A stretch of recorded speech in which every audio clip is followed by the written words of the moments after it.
After he got it, he's like, man, that was nice. I like that.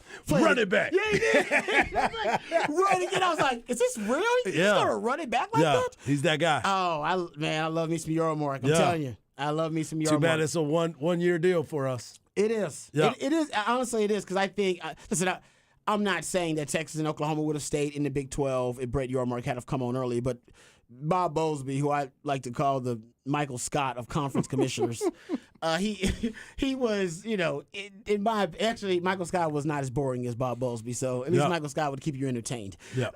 But in my opinion, he just was not suited for leadership in the changing landscape of college football.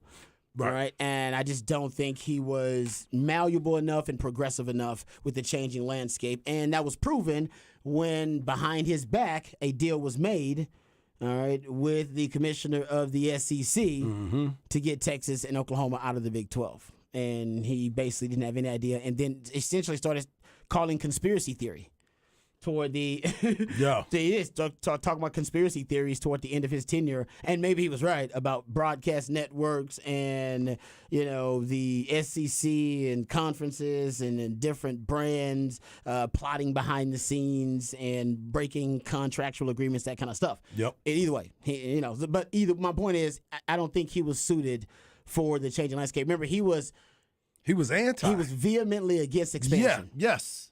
That is why he was the wrong guy for it. Yeah. Because like everybody else, you start looking at it and you're saying things are changing around you, but you want to stay the same. Yeah. It's not. You're going to stand out like a sore thumb. Yeah. No, it is. And you're going to get passed. No, I remember in his last Big 12 media days, I believe, and I'll try to find the quote. You probably remember, Harsh, because you were there. He said, expansion is no longer an issue. Right. He was like, expansion is essentially, it's a dead issue, off the table. And it was like a matter of fact point. And then the next thing you know, Texas and Oklahoma announced that they are going to the SEC. Yeah. And then he was sitting in court hearings like angry. Yeah.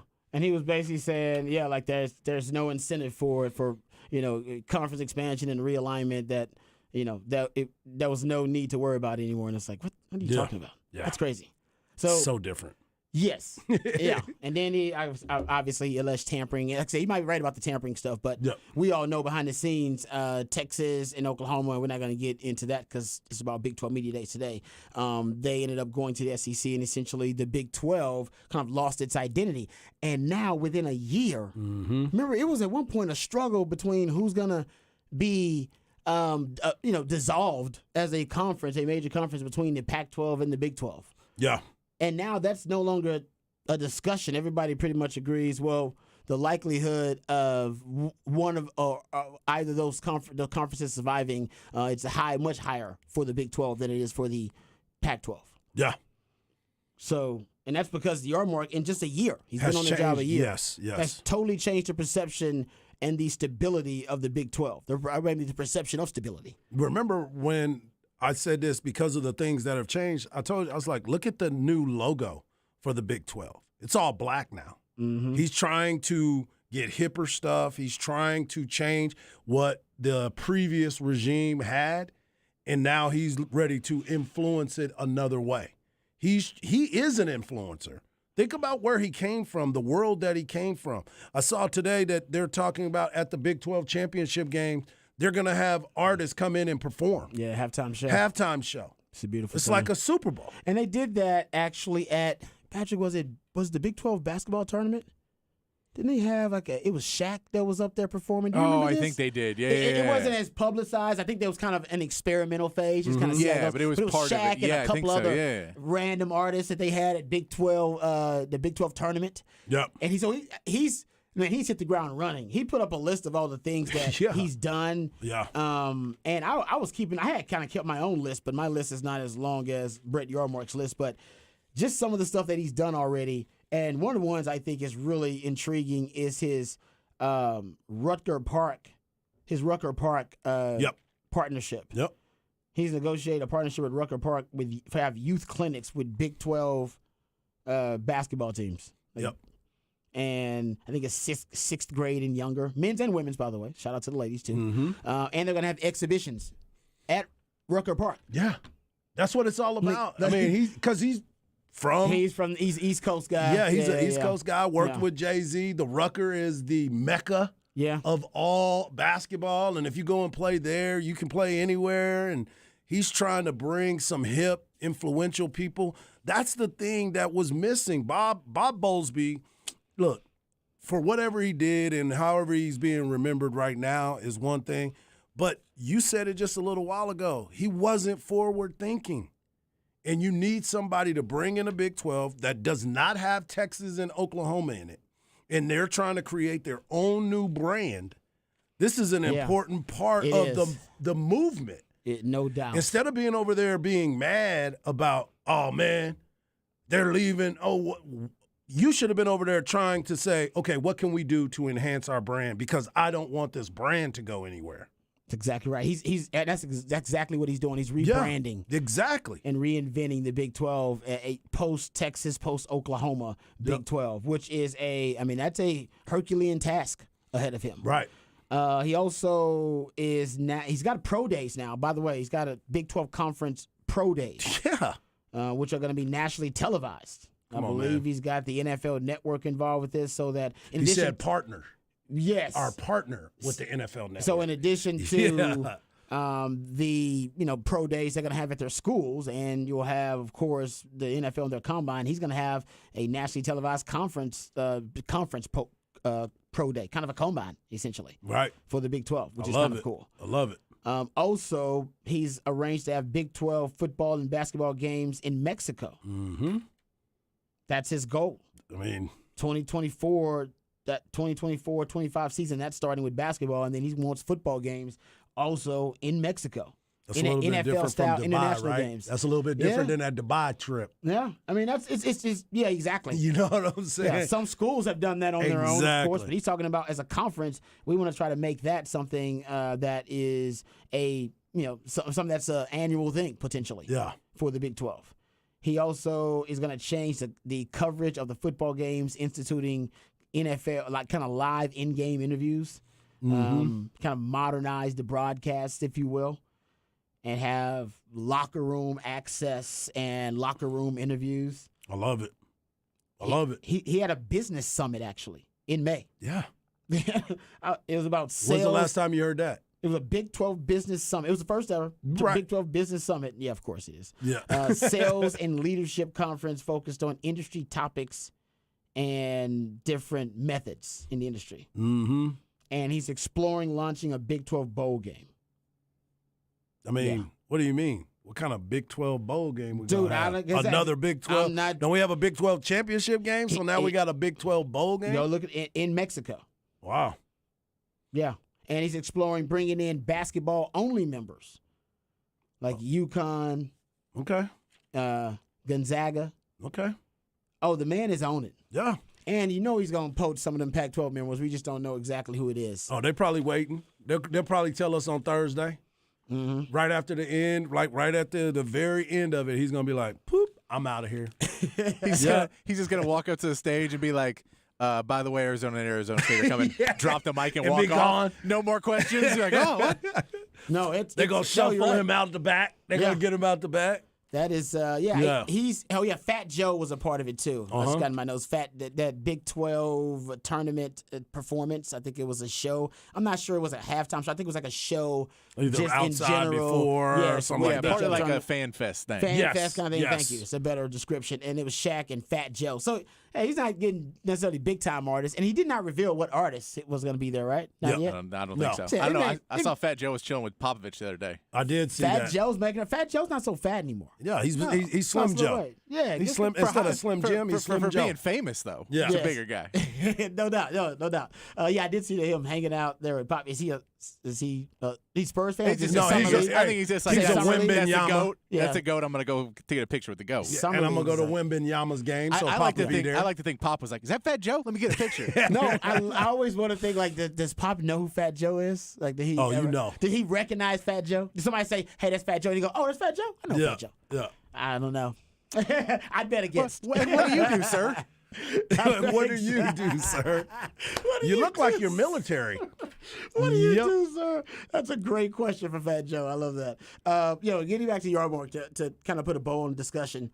he has made the Big 12 a disruptor. They were being disrupted, and now they are a disruptor. Yes. In a lot of different industries and in a lot of different ways. And he's all about the intersection of pop culture and sports. That's why I love him. You talked about it, Harge. He's from the realm of, the Live Nation. music industry, live events. So he kind of the nexus of sports and culture. He's all about that. He's going to make the Big 12 kind of cool. Yep. And the SEC, of course, is the pinnacle of college sports and competition. We know that. But he's going to make the Big 12 kind of cool. He really is. I guarantee can't wait. that. I can't wait. Yeah. And We'll get our final experience now. We'll get our final experience, and then true. we'll see exactly where he's going, and we can say we were there for the inaugural, and we'll see how he expands it moving forward. No, I'm with you. When he first got the job, my take was when you hire somebody for a really big time, higher up, upper level leadership position, you're looking for two types of people, or one or the other. You either want to find, and maybe you can find them both in the same category. I doubt it. You want an alien or a dinosaur, Right. and the difference is, the dinosaur is older, more experienced, knows the terrain, is probably, well known in their particular ecosystem, is really acquainted with that ecosystem intimately, and probably has evolved to that ecosystem. So they're wise, they're ancient. But the alien has got probably one distinct advantage over the dinosaur. The alien has perspective, a 30,000-foot view of a new world with fresh ideas, fresh solutions for problems, where people look at their world and they say, why? The alien says, why not? Right. Right? And that's what he is right now. He is, he's so outside the box, he doesn't even recognize it. And you can't put him in a box. So where others in the Big 12, they saw impediments and they saw obstacles, he sees possibilities and opportunities. He's one of those guys. Yep. Elon Musk is like one of those guys. Like say what you want to say about that. All right, we'll come back. We'll get into some possible interviews and some special guests coming back right Sark here. Presser. Oh, Sark Presser. Coming up next right here on Ball Don't Lie. Big 12 Media Days, courtesy of our good friends at Hayes City Store, and of course, One Torch Gas right here on Ball Don't Lie, 104.9 Horn.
All right, welcome back to Ball Don't Lie right here on 104.9 The Horn. Steve Sarkisian has taken the stage. He is at the podium, and here we give you Steve Sarkisian at Big 12 Media Days.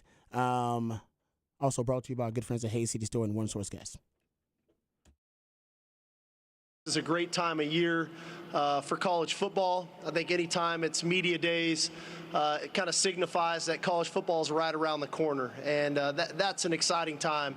I think it's a great time for the Big 12. It's a tremendous opportunity. I really love our football team. I love their mindset. I love where they're at. I know that there's been so much talk about the SEC and what's happening in 2024. But I think one thing that I love about this team that we have this year is their focus on 2023 and this opportunity we have here in the Big 12. It's going to be a heck of a season, great competition. I got to give a shout out to Longhorn Nation. Season ticket sales being sold out in June, over 68,000 season ticket sales. I know there's a lot of excitement in the air. I know we're excited as a team, our coaching staff, our players, and I want to commend our players for, like I said, for their commitment. They've bought into this thing, and more than they've bought into it, they've elevated it. There's high expectations within our organization, and we're looking forward to September and putting it all on the field. Again, we'll open it up for questions. If you have a question, please raise your hand and make sure to state your name and affiliation when you're called on. We'll go to the far left, fourth row. Danny Davis, Austin, American Statesman. Steve, talking about that SEC talk, do you expect this season at all to be awkward? Just kind of going through it with the SEC talk and your exit. It won't be awkward for us. You know, I can't speak for anybody else. It won't be awkward for us. You know, we've got a roster full of players who, quite frankly, came to the University of Texas to try to win a Big 12 championship. And we've got one more opportunity to do that. And I think our guys are focused on that. And so it won't be awkward from our end, but like I said, I can't speak for everybody else. We'll go center right, second row. Coach Jared Armidas with Red Editor Sports. Your last regular season game in the Big 12 is against Texas Tech. Does that game hold any extra weight given that it's a rivalry and how that game went last season? I hope it carries extra weight because hopefully we're competing to get into the championship game, you know. But the reality of it is, hey, we've had some long-standing games with a lot of teams in the Big 12, and we're gonna embrace every opportunity we get this year. I think it's pretty clear and easy to say, hey, we're gonna get everybody's best shot every Saturday. The key to the drill is that we make sure they get our best shot every Saturday, and that final game on Friday after Thanksgiving will be no different. We'll go far left, fourth row.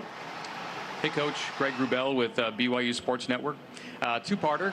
I understand that Kalani Sitake helped host you on your recruiting visit to BYU back in 1995.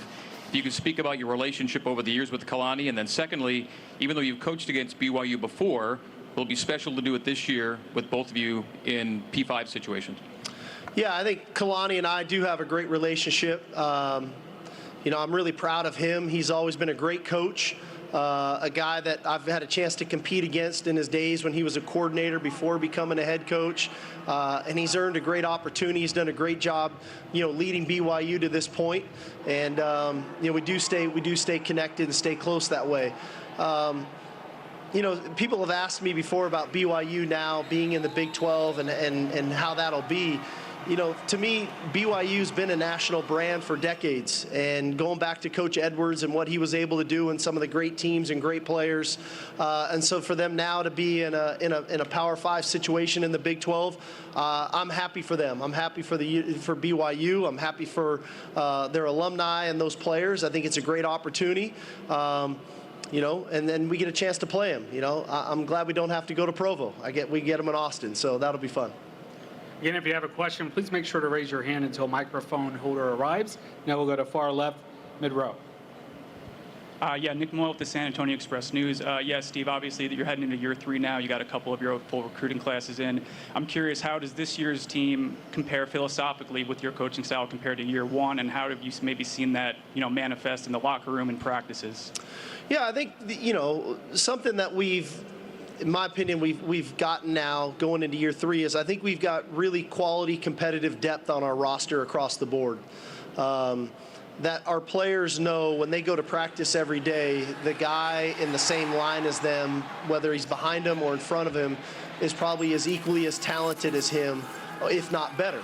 And so now, how do I continue to work, to strive, to be motivated, to continue to get better? Because I think when you're surrounded by like-minded people, that's what pushes you to become even better. And then ultimately, when you go to practice, that the guy lining up from across from you is a quality player and a quality opponent. And so, again, that's pushing you to be the best that you can be, but that you do it out of respect. I was talking to the team earlier today about how proud I am of the culture that they've developed. You know, it's one thing for me to come in and have an idea of a culture of what I want it to look like and for them to buy into it. It's another for them to not just buy into it, but to elevate it. And I think that that's what they've done. This team is different. They have a different look in their eye. They look different on the hoof. They interact with one another differently. I've used the adage, I feel like this team's on a mission, because that's the approach they have every day that they show up in the facility. We'll go center mid-row. Coach Jason Watkins, Hall of Fame media. Just, you're talking a lot about I've seen a lot in the past that you've been talking about this team looking and feeling and sounding like your team. What are your expectations overall for this season? Do you expect to go home with the championship? I expect our team to play aggressive, tough, fast, physical, and smart football every Saturday. If we do that every Saturday, we'll put ourselves in position to be competing for a championship. But that's the challenge that we have week in and week out, is to put ourselves in the best position to go do those things. There's a style of play that we believe in, and that there's a level of toughness that's involved. There's a level of physicality that's involved. There's a level of aggression that's involved. There's a speed element involved. There's a football intellect that's involved in all of that, that we have to recreate starting every Sunday night, Monday, Tuesday, Wednesday, Thursday, Friday, to get ready for our upcoming opponent. I do think this team has the maturity to do that week in and week out, because I think they hold each other accountable. And when a guy is not doing that, they're willing to step in, and they're not relying on the coaches to do that as much anymore. So, you know, ultimately, we if you ask any one of our players, they want to be here December 2nd competing for a Big 12 championship. That's simple. But we have to do the necessary things day in and day out to try to make that happen. Far left, fourth row. Hey, Steve. Cedric Golden, Austin American Statesman. Quinn went out of his way to tell us in the spring that he was not happy with how he played overall last season. What did that say to you about his leadership? And how's he handling all the expectations? He's projected already as a first-round pick next spring. Well, I think a couple things about Quinn that stood out to me from last year as you go back and kind of assess last season. You know, he came back for the OU game coming off the injury and had a really good football game. And you go read about the quotes that he had after that game. All he did was praise his teammates for how well they played. And then you look at him after we don't play great against Oklahoma State and we suffer a loss, and he took all the blame. And so I think right then you found out the type of leader that he is. And what he did coming into this offseason is continue just to pour into what does he need to do to be the best quarterback for the University of Texas. And the result of that is we've seen his body composition change. We've seen a level of maturity change. We've seen him really dialing in and understanding schematically what we're trying to do offensively change. We've seen him, from a morale standpoint, speaking up in team meetings, speaking up on the field from a work ethic standpoint. And I think he's earned the respect of his teammates throughout this time and throughout this process. What I do know is he's extremely talented. There's not a throw he can't make. He's got a very high football IQ.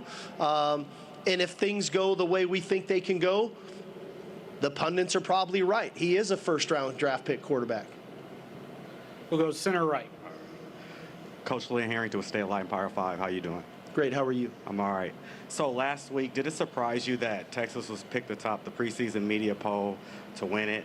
And do you feel that's going to be more added pressure on you to deliver in year 3 in the program's final year in the Big 12? I don't know what surprises me. I don't know what you guys do at night, man. So you guys are the one that decide who gets picked where, quite frankly. And and not to take anything away from you, it doesn't really matter, right? It's how we play and what we do. What I do know is I chose to be the head coach of the University of Texas, and our players chose to come to the University of Texas. With that comes a responsibility and the expectations that come with that. So we don't shy away from that. We accept it. We have to acknowledge it, all right? And then we push it to the side, and then we get back to the daily grind of what we need to do. And I think we've got a mature enough team to respect what you guys think of us. But at the end of the day, now we have to go back to work. Expectations are just that. What will ultimately define us is how we play on Saturdays, and that's what we got to focus on. We'll go center left midway. Jerry Lee Willard Jr., the College Sports Report. Coach, you've talked about the success of Quinn, but it all boils down to the offensive line.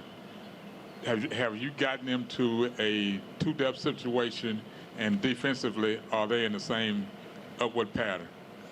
Well, I love what we bring back on the offensive line. Last year we started 2 true freshmen on the offensive line. Kelvin Banks was a freshman All-American at left tackle, had a great year. Cole Hudson at right guard. But we're bringing back all starting 5 offensive linemen.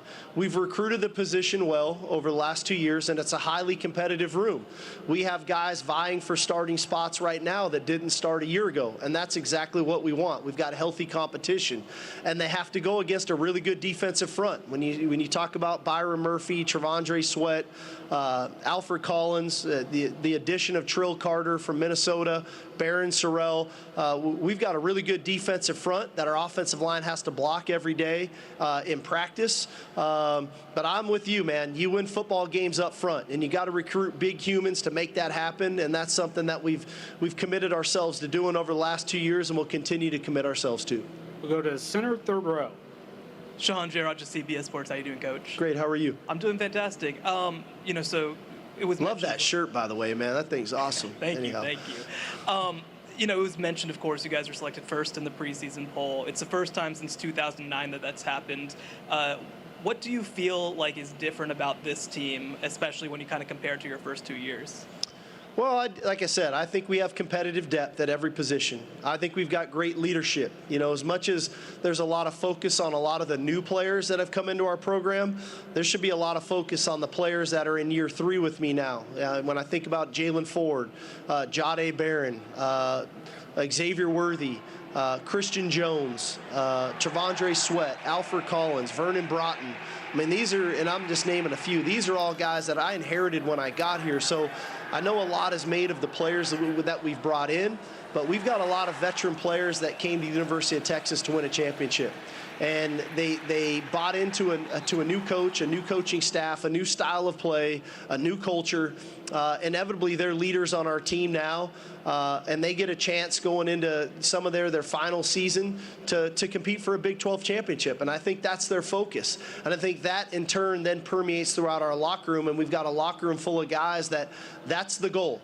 There's not personal initiatives involved. It's about the team and the team trying to go win a championship, and that's where our focus is. We'll go far left in the back. Hi, Coach. Emma Hutchinson here with the Daily Texan. Now that Bijan and Roschon are gone, how have the other running backs responded and adapted to filling that key area of the team? Yeah, it's a great one. We lost 2 really good players. We lost 2 really good leaders. We lost 2 really good people in our program that are going on to future endeavors in the NFL and much deserved. But they were also great role models for some of those other players in that room. And you start thinking about Keelan Robinson, you start thinking about Jonathan Brooks, you start thinking about Jaden Blue. Those 3 guys spent a year or 2 with those guys in that room and know what it looks like and know what it takes from a day-to-day basis, in season, out of season, how they conduct themselves off the field. And then with the addition of Cedric Baxter and Trey Wisner, 2 really good young players for us, there's no shortage of talent in our running back room. It's making sure that they're prepared for the grind of a 12-game regular season and then ultimately, hopefully, games to come after that. And so we feel good about the depth in the room. There's a lot of maturity. I think Coach Choice does a great job coaching those guys, and I think we'll be in good hands at the running back position. We have time for one final question. We'll go to the center, 5th row. Steve, Colin Wilson with the Action Network. Alabama has lost once at home since 2016. What is the key for this roster? They only travel out of the state twice this year. What is the key for this roster to go in and win at Alabama? Well, like every game, I think we know this, and I said this earlier. Everywhere we go, we have to recognize we're the University of Texas. We're going to get everybody's best shot. And Alabama's no different. Coach Saban's going to have that team ready to play. We have to make sure they get our best shot. We have to prepare really well. We have to embrace the moment and understand what that moment is, and we got to play good football. We thought we played them well a year ago. We didn't play well enough. And so the key to the drill, when we go there, we have to play better than we did last time. And I think we can. I think we'll have the mental fortitude to go do it, the mental toughness to go do it, and the physical toughness to go do it, because it's going to be a physical football game. They're a big physical football team that'll be really well coached, and we have to make sure that they get our best shot just because, we're going to get theirs for sure, too. Thank you, Coach. All right, y'all. Thank you. Hook 'em. There you go. That's Steve Sarkisian, Coach Sarkisian on the podium, at the podium, I should say, for Big 12 Media Days, brought to you by our good friends, the trip down there by our good friends, brought to you by Hayes City Store and One Source Gas. That was LHN, though. The audio you heard was via LHN, so we appreciate them, too. All right, we come back. I'm ready for football. We'll come back. Yeah, we want to take the break because I think we may be getting a special guest on the other side. Don't even really know who it is, but anybody from Big 12 Media Days. Yeah, still special. They're still special in our book. Right. All right, we'll come back right here. Ball Don't Lie, 104.9 The Horn.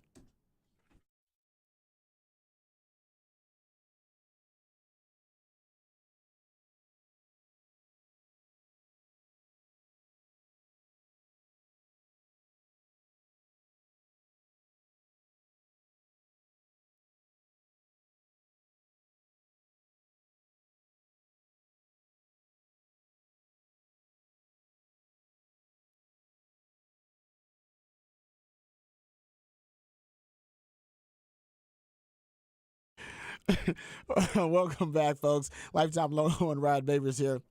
Austin is a beautiful city, and we all love it, of course, and there's a lot of reasons to love Austin, but one of the reasons we love Austin is because of the unique aesthetic appeal of Austin, and one of the reasons it's so beautiful and so breathtaking at times is because of the good friends over at Ironworkers Local 482 and their skilled craftsmanship. They've been helping shape Austin since 1935, and as the city continues to grow and thrive, so do our friends at Ironworkers Local Union 482. You see the labors of their love all over the city, and you don't even really know it. Sometimes you're driving right by one of these exquisite, iconic landmarks like DKR Stadium and the Pennybacker Bridge. And right now, they're hiring over 3,000 people right here in the Central Texas area for a huge project. And you can be one of these valued members of the Ironworkers Local Union 482. And you can take pride in the type of teamwork and craftsmanship that helps shape the future of our great city. You can accept the challenge of becoming the best version of yourself while helping shape Austin's economic development. So right now, it's a great opportunity if you've been frustrated with your work choices, or maybe you want to change in your career. Maybe you want something new, something fresh, something that will challenge you. You can become a valued member of this prestigious organization, Ironworkers Local 482. Just reach out to them today at ironworkers482.org. That's ironworkers482.org.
All right, welcome back to Ball Don't Lie right here on 104.9 The Horn. It actually is midweek movie music edition of Ball Don't Lie. I'm not sure. Are we doing midweek movie music? Yeah. Okay. It's a movie. All right.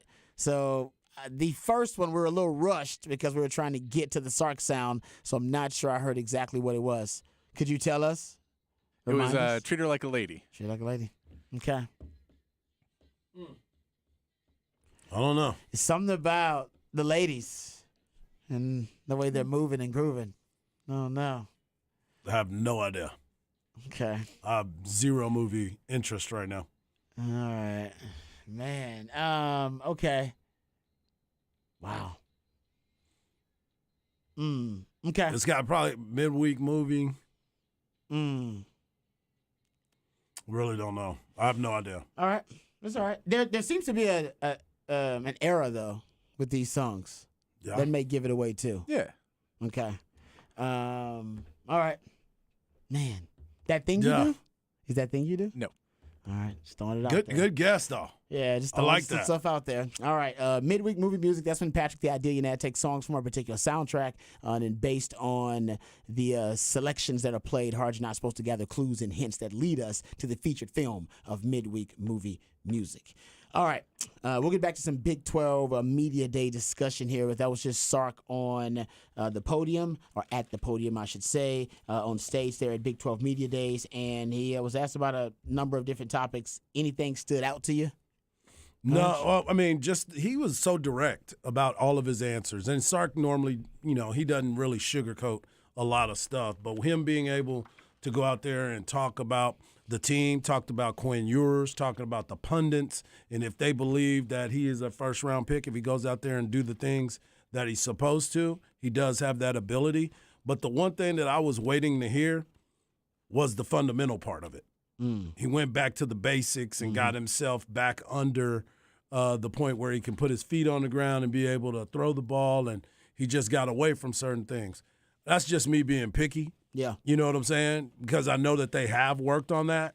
But for me, I just wanted to hear it. I wanted to hear it because then there's no mistaking what has happened.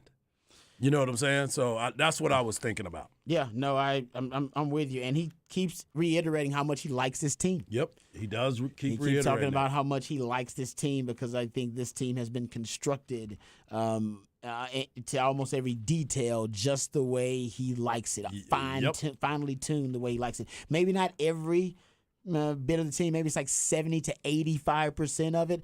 But he's mostly done constructing the roster the way he wants it. Right. And he's got the culture where he wants it. Correct. Right now, too. That's why I think he keeps talking about how much he likes the team because he's spending a lot of time with them and he's having fun. Yep. And not only accomplishing the goals, but they're having fun behind the scenes. And that's been talked about. I heard Quinn Ewers on with Light the Tower. Shout out to Craig Way and Jeff Hardy. They did a really good job on Light the Tower. Go check that out at hornfm.com if you missed it. They talked, man, they had a rapid fire session. They had, I believe, Sark, X-Man, Jay Witt. They had everybody. Yeah, I want to say They got everybody that went up there. Yeah, everybody that was there. They got all from of them. Texas. Oh, they it was got. fun. And they I want to say they spoke to Dave Aranda as well. They did. Right? And Dave Aranda mentioned that he had just lost his father to pancreatic cancer. Yes. And I just lost a family member as well with the same thing Sorry to hear that. last week. And so I was driving when he was saying it, and I could just feel his heart because we just literally went through this last week. So it's a tough deal. Yeah. Tough deal. But for him to be able to do that, that's why, because Craig was like, I guess I'll see you next week over at the Division I Texas coaches meeting. And he was like, no, I'm not going to be able to be there because I'm going home for the celebration of life for my father who just passed from pancreatic cancer. Yeah. So, no, man, Dave Aranda, I mean, there is no coach speak in his DNA at all. He doesn't even know the meaning of the term, and he does a great job of kind of giving it to you really honestly and letting you know exactly what he's thinking. He admits a lot of mistakes, too. I love listening to Dave Aranda. I can listen to him talk all day. Yeah, and then the fact that you said it, that he honors his mistakes. Like He he's does. not He admits afraid them. to admit it. It's crazy. Like Yeah. I'm shocked that he He's so admitted, honest. He admitted to that they didn't attack the transfer portal hard enough after they won the Big 12 title. He admitted he's admitted multiple mistakes in his hiring. Right. He's already hired a new DC and a new OC from when he first he's had to came make in. some adjustments. Made some adjustments. So I'm a fan of Dave Aranda. This is a big year for him because he's had a kind of a mixed bag so far. No doubt. Won the Big 12 title, but also a team that underachieved last season considering the experience they had coming back. So getting back to Sark, though, I do think, and he said that he likes the fact that this team is continuing to lift the expectations. Correct. Right? They want the expectations to be high. They're not running away from them. They're not shying away from it. They understand this is Texas. You got to embrace the expectations. And I talk about it all the time. You guys are probably sick of hearing me talking about it, but the expectations versus the standard. Yep. Right? Don't let your expectations for Texas football affect the standard of Texas football. And this is actually one of the few years in the last 13 years since 2010 where the expectation actually is at the same place as the standard, and they're both really high. Yeah. The standard is always the standard. The standard is always high. The standard at Texas is competing for championships, winning double-digit games. You got to be in that area to at least be living up to the standard. You're not doing that, you're not living up to the standard. Right. That's okay. Doesn't mean you're not a team that's getting better. Doesn't mean you're not a good team because, hey, man, the standard is really high. It is what it is. But don't drop the standard. It is, like I said, been established for a long time. And Texas, the program, has all the resources and has the ability to live up to that standard. Right. They haven't. I'm not saying, trust me, I know that they haven't, but they have the ability to do that. So that's not lower that.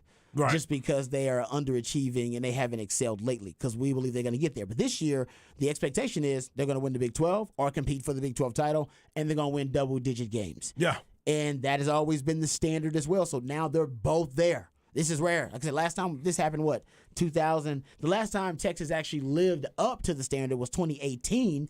And then the last time they actually had the standard be as high as the expectation is probably 2009. Right. But even during that time, there were moments where we were sitting there thinking, okay, they could possibly do this, they could possibly do that, but they didn't have the stability in place. This is the most stable team that I've seen, to your point, since 2009, where you have every single position. You know, he went and talked about the depth. They asked him about the depth and being able to compete at a high level as your depth is there. And he said this is the most comfortable that he's been. He said, we got 5 starters on the offensive line back on this team. And not only that, you got a freshman All-American, but you also have Christian Jones, who seems like he's been here since Shipley was here. You know what I'm saying? So he's been here for a while. Yeah. And even last year, remember, during the senior day, we saw him and all of his family was in front of us. I think you even got a chance to go over and talk to some of them. Yeah. And then we thought they were leaving. Nope. Now they back. They back, baby. We back. Which is great for this team, which is great for Quinn Ewers, which is great for the offensive side of the ball. That is the part that I'm the most excited about.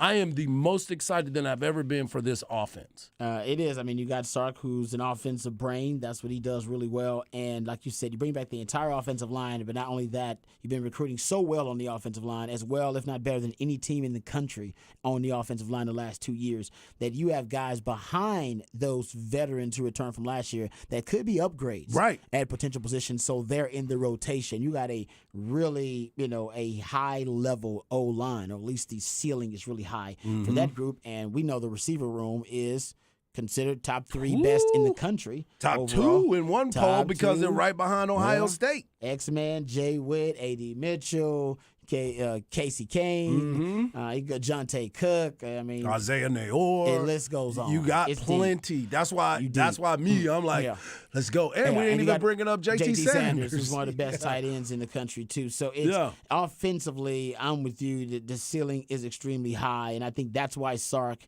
he's licking his chops. I think he's really excited about what can be possible. But if that's all, and now it's all about Quinn Ewers. Quinn Ewers returning too, and Texas is one of the few schools in the FBS that returned their OC, their DC, their head coach, and their quarterback. Right. Basically, all of the most important components: head coach, OC, DC, and quarterback. Only six basically only 6 teams in the Big 12 return that, which is a pretty high number, actually. That's still huge. That's actually pretty high because 28 teams nationally return all 4 head coach, OC, DC, and quarterback, and 6 of those teams are in the Big 12. Yeah. That's a pretty high number. Jeez. Yeah, for stability. We'll get to some of those other numbers too. Did some digging about the Big 12 overall and really some of the returning production numbers in the Big 12. We'll talk about the coaches in the Big 12, some of the trends in the Big 12 lately because it is Big 12 Media Days. Brought to you by our good friends at Hayes City Store and Warren Source Gas. We appreciate their support and appreciate the guys who made the trip down there. Chad and Zay down there. My man Craig and Jeff down there working hard. So we appreciate them. My man Cameron working hard for us too, trying to get some interviews. So we'll come back. We'll get back to Big 12 Media Day discussion, but we'll also address some of the other sports topics. There's some other news on the 40 acres that we have to discuss, and also some of the other headlines in the sports world. All that and more right here on Ball Don't Lie, 104.9 The Horn.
All right, welcome back to Ball Don't Lie right here on 104.9 The Horn, midweek movie music edition of Ball Don't Lie. That's when Patrick, the Idillionaire, takes songs from a certain soundtrack that inspired him, and based on these selections that are played, Harge and I are supposed to gather clues and hints, breadcrumbs that lead us to the featured film of midweek movie music. And wow, they're all about a lady. And how much? So is it the lady in red? I don't know. What is this? What lady? That's good right there. I really did like that woman in red. I like that one. Woman in red. I don't know. Wasn't that Kelly LeBrock and Gene Wilder? Well done. Yeah. Good job on that one. Wow. It's a much newer movie than that. Much newer than that. Wow. Much more recent than that. Yeah, I'll admit, I am pretty lost on this one. I'm going to be upset. Do you want to hear the first one again real quick to give you a refresher because you didn't get to hear it? Sure. Give it to me. I love that, so I don't embarrass myself. Ooh. Let's put you in the right mind frame. You said it's a much more recent movie. Yes. I was going to say it's more like I was thinking more like a Tina Turner movie with this little tambourine, little shaking thing. What? Really? What's love got to do with it? Oh, what? I mean, the movie is set further back. The movie did not come out, though. Is this at that Cadillac time. Records or something like that No. with Beyonce? Oh, I like Nope. that. Nope. That's a decent one. Well, we didn't go through it, so what is it? We're terrible. You got it. This came out 19 years ago. Oh, come on. Anchorman. Oh, The Legend of Ron Burgundy. Oh, come my gosh. Oh, I'm upset with myself. Yeah, of course. that's the song that plays at the very beginning. That one right there. And you know what? That lady when Veronica walks in. I was getting closer. Who's that lady when Veronica walked in? Because you know what my That's next right. guess was going to be? Ladies' Man. So it's closer. Yeah, That's what I'm saying. I was going to like start that. getting closer in genre because I was going to say Ladies' Man. That's good. Someone said it's Anchorman, so we got a couple of people that got it on the Specs text line. Well done, people. Well done. That's good. That was good. Well done. Yeah. Love that. Anchorman. It's good stuff. Yeah. So many great iconic scenes in Anchorman. Yes. Anchorman 2. Not as much. Just couldn't live It's up to hard it. to do the sequel, especially comedy-wise. Yeah. It's so many different, because comedy, most of those comedic geniuses, a lot of their the classic iconic scenes are improv. They're all improv at that point. With comedies, they just do it. They do a lot of takes. Some of them are brilliant, some of them not, and they just throw away the ones they don't want. Hard to recreate that. All-time great comedy. Anyway, good job there. Midweek movie music. My man Patrick Davis always keeping us on our toes. That's why we call him the Idillionaire. So you can always be a part of the show. You're the most important part of it. 512-337-3776 to hit us up on the Specs text line. You also hit us up via Twitter. Hardball Harge is at Hardball Harge in the Twitterverse. And my man Patrick Davis said it's Patrick Davis in the Twitterverse. I mean Rod Babers in the Twitterverse too. Don't forget about that. Okay. Getting back to Texas at Big 12 Media Days. Did get to hear from Sark. Did talk about how much he liked the team. Also talked about Quinn Ewers and you liked Harge that he talked about the improvement of one Quinn Ewers. He had the photo. Once again, we're seeing the photo too. The quarterback. The photo of, I don't even know if you got a chance to talk about the shirtless photo of the Texas quarterbacks because you were on vacation when this thing went viral. I did get the chance to look at this and say, what is really going on with Malik this? looks like a monster, and now the quarterbacks look like they've been doing some abs. Yeah. And even Quinn said it was a goal of the quarterbacks. Yeah. That they wanted to look shredded. Yeah. For the summer. And they At the did. beach, Hey, it was hot, like they say, hot boy summer. Get your leg That's box. what they was at. That's what I heard Ty talking about that this morning. Oh, yeah. Hey, it was hot boy summer. That's for the young, for the young folks, folks. the young bucks. Yeah, because Hey. I'm never looking for a hot boy summer. Well, it's hot. It's a hot boy summer down there. There it Hot is. man summer. There it is. Down here in Texas. But getting back to Texas Big 12 Media Days, not only, and I was looking at the returning production in the Big 12. By the way, Kansas. Yep. Returns the most production in the Big 12 from last season. Yeah, Kansas. 85% of their production from last year they return, and that makes basically nationally that's second. Yep. So, I mean, their defense obviously has a lot of work to do.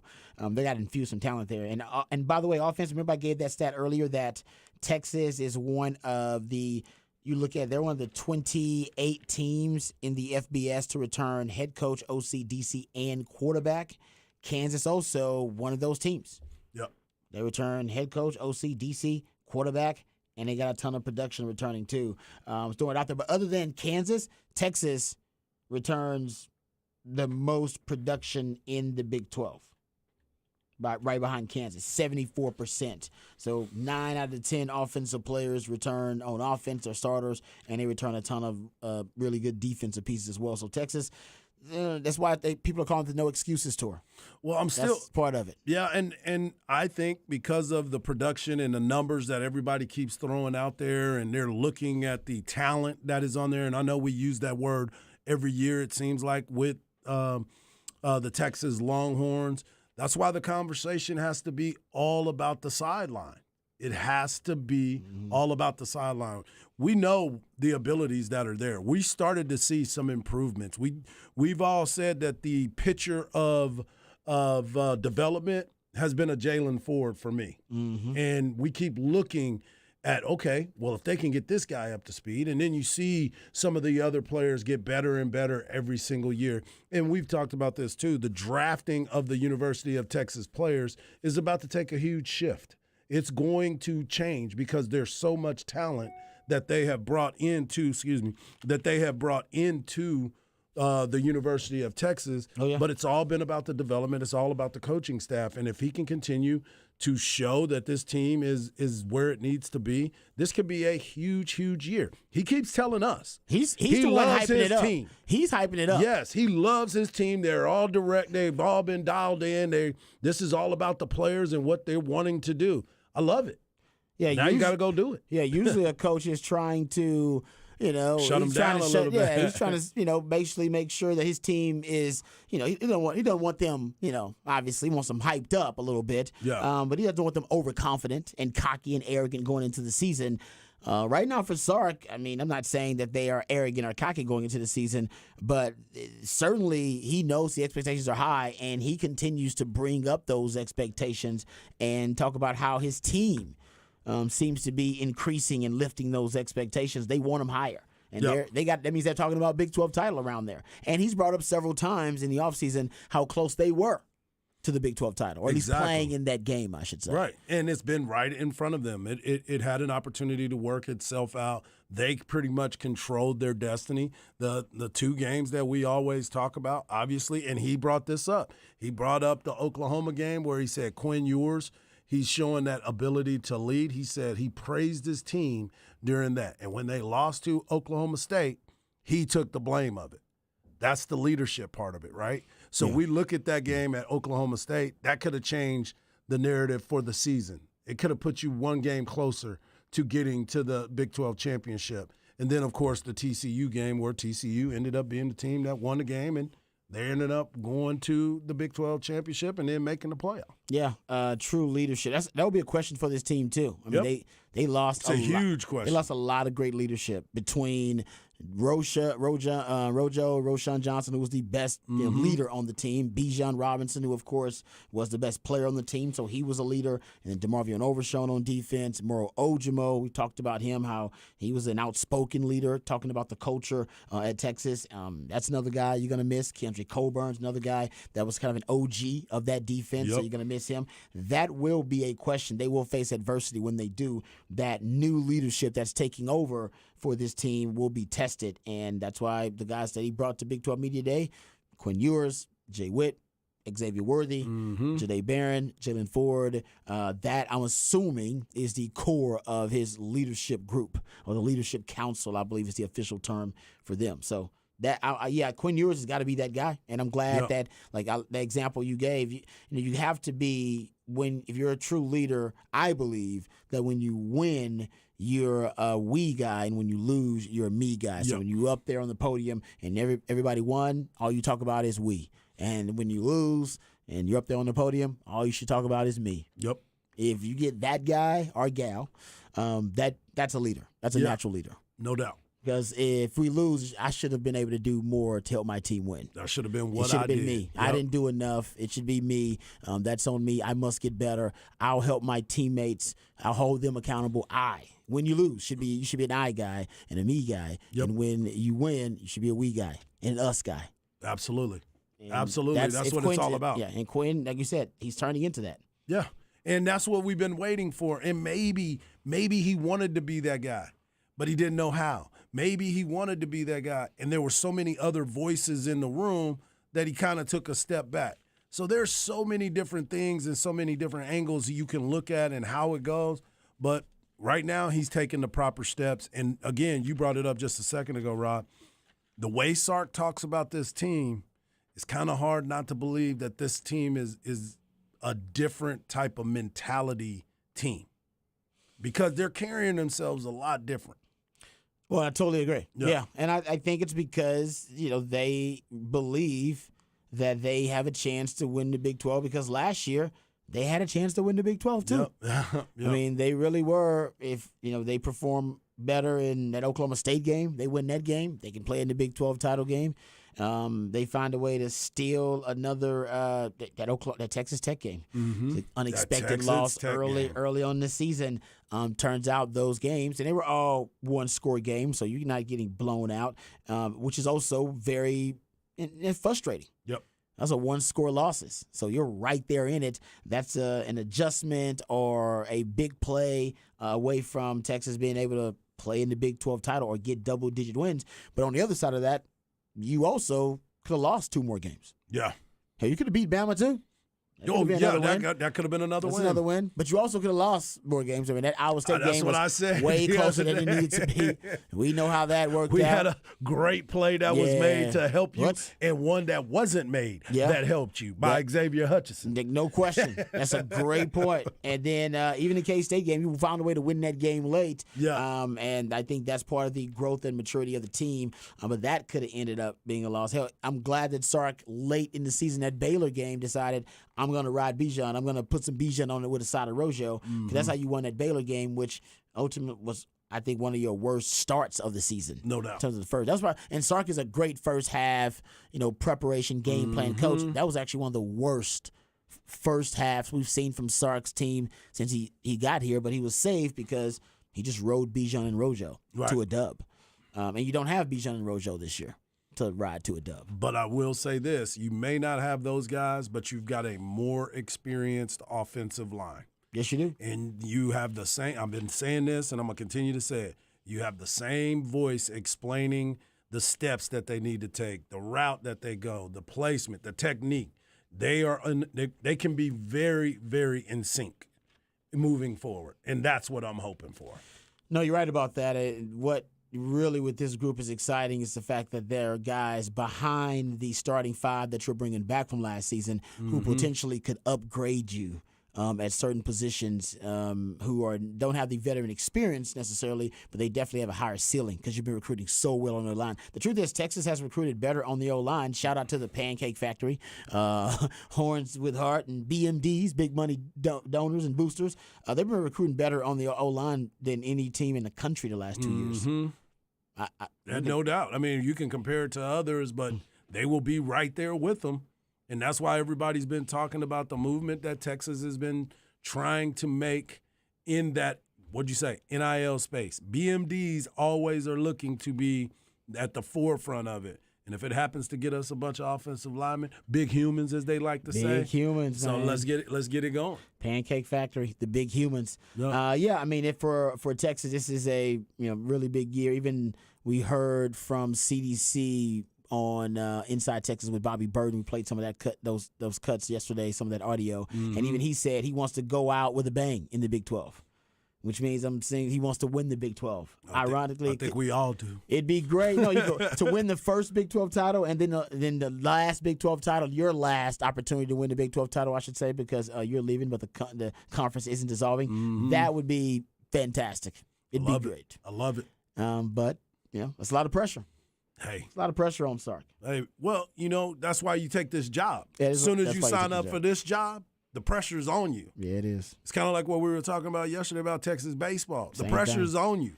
Texas basketball, pressure is on you. That's why you come here. It's a pressure cooker. And it ain't minute rice. You got to go and get it, man. They want instant. I'm with you. I right now I do think Texas is in the catbird seat of the Big 12. They returned head coach, OC, DC, quarterback, and second most returning production. Only Kansas can say they have more returning stability on the coaching staff and with their players and returning production on the field. And Kansas doesn't have the elite talent that Texas does. They do have a quarterback who apparently has a piece and chain with the piece which can play digital highlights. Oh yeah. Of himself. I was waiting on the entire piece. time. I was waiting the entire time because I was hoping. I was hoping he was going to be one of our peeps. Jalen. But hey. Wow. Let them know in case they don't. I think people in the Big 12 know who you are though, Jalen. Whoa. Because you are preseason player of the year.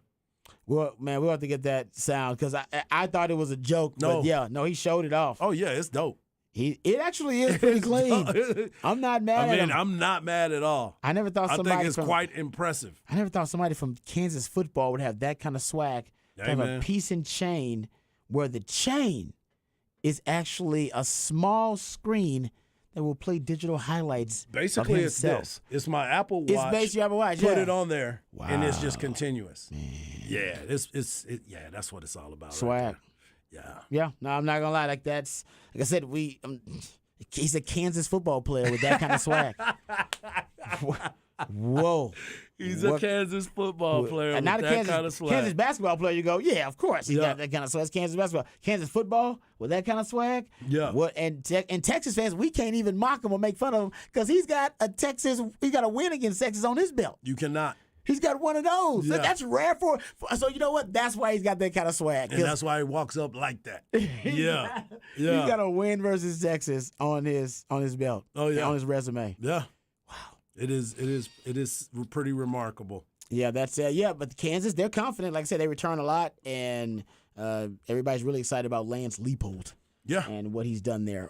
With matter of fact, is there because Kansas isn't a sleeper? Who's the sleeper team, the surprise team in the Big 12? Well, because it ain't Kansas this year. Remember, Kansas on one of the polls they had them. They did have them ninth. I think you're right. I think you had on this poll. I believe the Big 12 poll they had them ninth, which I don't understand. Because you got a player of the year, but yet you're gonna have his team be ninth, so you can still call them a sleeper.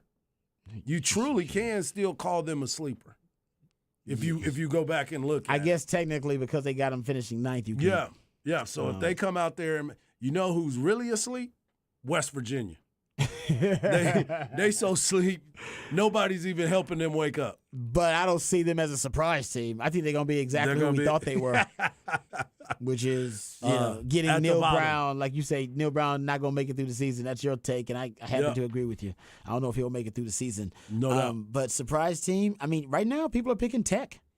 I think Tech is the popular kind of surprise team. Like I said, Kansas, you're right. Technically, you can still pick them again. But after how the way they started last year and with Jalen Daniels coming back, I don't know if I could go surprise. But Tech, they had a historic year for Tech because they beat Oklahoma and Texas, I believe, for the first time for a first-year coach. Yeah, it was. It was the first time. Yeah.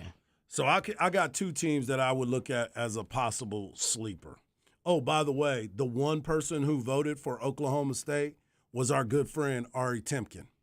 Ari Timken said he was the voter for who Oklahoma voted State. For Oklahoma State. Did he say why? Yeah, he said because of the fact when you look at and that's a great point because he said people have been coming at me, but did you have Baylor 2 years ago to be a team that was going to scare some folks? No. When Dave Aranda took over? No. What did you have K-State? Yeah, going? I like you K-State. And I did, we really but like K-State. overall, most people didn't, but yeah, we were big on K-State. Yeah, but especially with Adrian Martinez coming, we liked K-State a lot, and we liked Will Howard. And we liked Will Howard. I said that Will Howard would have started that game versus Texas. That they'd beat Texas. Exactly. So, but you're right. Most people did not. I think they were picked to finish like sixth or something like that. Exactly. So and he went back to another year, and he was like the one consistent person throughout all of this has always been Mike Gundy because we were talking about Texas. We're talking about what is the biggest question? Sideline. Everything else. The talent's there. It's coaching. Players are there. It's all about the coaching. Yeah. So that is why he sits there and he says, one thing we do know, he said Oklahoma State has 17 winning seasons. That is probably more consecutive than Alabama. Mm-hmm. Like he brought that up as well. So for me, I would go with Central Florida, because I'm a big Gus Malzahn fan. Gus Malzahn's a and I damn good like their coach. quarterback, Yeah. John Reese Plumlee. So I like them. And my other team would probably be BYU because we really don't know much about them. Nobody ever knows anything about BYU. Nope, except for they're going to have some old dudes that Grown are there. men. And they brought in Cleveland Slovis. Keaton Slovis? Yes, Keaton Slovis. Slovis. Oh, Good man, quarterback. He's been around. He does get Yes. around. He gets around more than Pac did. Yes. Yeah. Yeah, no He doubt. really does, man. I can't remember how many schools he's been to. I mean, he started at USC, correct? Yeah. Yeah, it he was USC? he played here. He played here against Texas. Yeah, that's wild. With JT Daniels. That's Yes. Yeah, that's and don't pretty forget, wild. he's playing still. Yeah, JT Daniels is still playing. Hey, man, Yeah. man, I would have been playing for years. Right. In Oh, this my new goodness. era of college football. Oh, my I'm like, goodness. listen, I'm going to the league, but I'm gonna probably be a 5th, 4th round pick. Man, So I'ma hang out. milk this NIL, transfer whenever I want to, just Yep. for the hell of it. If I don't like my situation, Yep. been pretty nice. So yeah, I think I understand why Tech is considered a sleeper. The truth is, Joey McGuire has just really changed the culture there so fast. And that's why people are jumping on that bandwagon as them being a potential surprise team. And I could see Texas Tech, doing some damage this year. Texas got to worry about them at the end of the year too, Right. Which I don't like that. I'm not Exactly. I don't like playing Tech the last game of the season. And that was one of the questions that was asked to Coach Sarkisian, asking him, what about that last game of the season against Texas Tech and its meaning? He said, well, I hope it means that we are going for a Big 12 championship. So that would be the only meaning that I want that to be about. Agreed. I'm with you on that. How about this? Jeff says Slovis's NIL deal is with AARP. Well done there. I like that. All right, so we'll talk some more about Big 12 Media Days, of course, and Texas football and where they will finish. At least the media believes they're going to finish first in the Big 12, though. But we'll talk about all the different scenarios and preview some of the teams coming up as well. We got Hard Knock Life coming up on this side. What you got for the people? We're going to talk about the Big 12 and media days. There's so much that is going on. We'll have a little bit of sound from Brett Yormark, and we'll also have some sound from my man Xavier Worthy. Hey. I'm excited to hear a little bit of this, courtesy of our folks that have already been up there. All right, so we'll come back. We'll get into some Big 12 Media Days discussion, courtesy of my man Hardball and Hard Knock Life right here on Ball Don't Lie on 104.9 The Horn.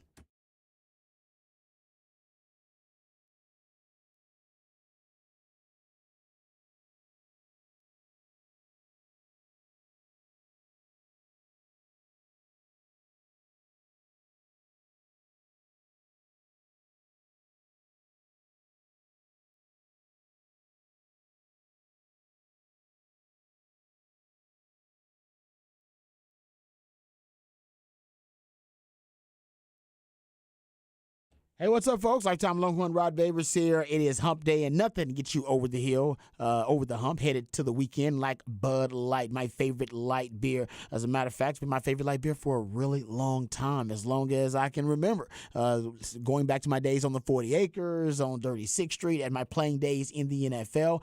Even now, just to reward myself after a long, hard day, just trying to decompress, or after a hot day of yard work, just trying to cool off and beat the Texas heat. Never a bad time to break out the Bud Light. It's also my go-to beer for my Longhorn tailgates on Saturdays and NFL Sundays. So whether I'm trying to toast and cheers to a brighter tomorrow or drown my sorrows, it's never a bad idea to break out the Bud Light. It isn't just for anybody, it's for everybody. So the best way to get the good times going is just to keep the Bud Light flowing, and there will certainly be lots of Bud Light flowing for me coming up later on tonight and this weekend. Should be the same for you. Stop by your local grocery store, convenience store, pick up a nice ice cold case of Bud Light, brewed deep in the heart of Texas, by Texans, for Texans, and proud of it.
Welcome back to a midweek movie theme edition of Ball Don't Lie. It's your boy, Hardball Harge. You can follow me on Twitter at Hardball Harge. You can follow my man, Rob Babers, at Rob Babers. And, of course, you can follow the man behind the glass at It's Patrick Davis. We also love it when you're a part of the show, so hit us up on the Specs text line 512-337-3776. And, you know, as we get ready for Big 12 Media Days, as it's going on today, but we're also looking at the season. This season is something that I'm really, really excited about.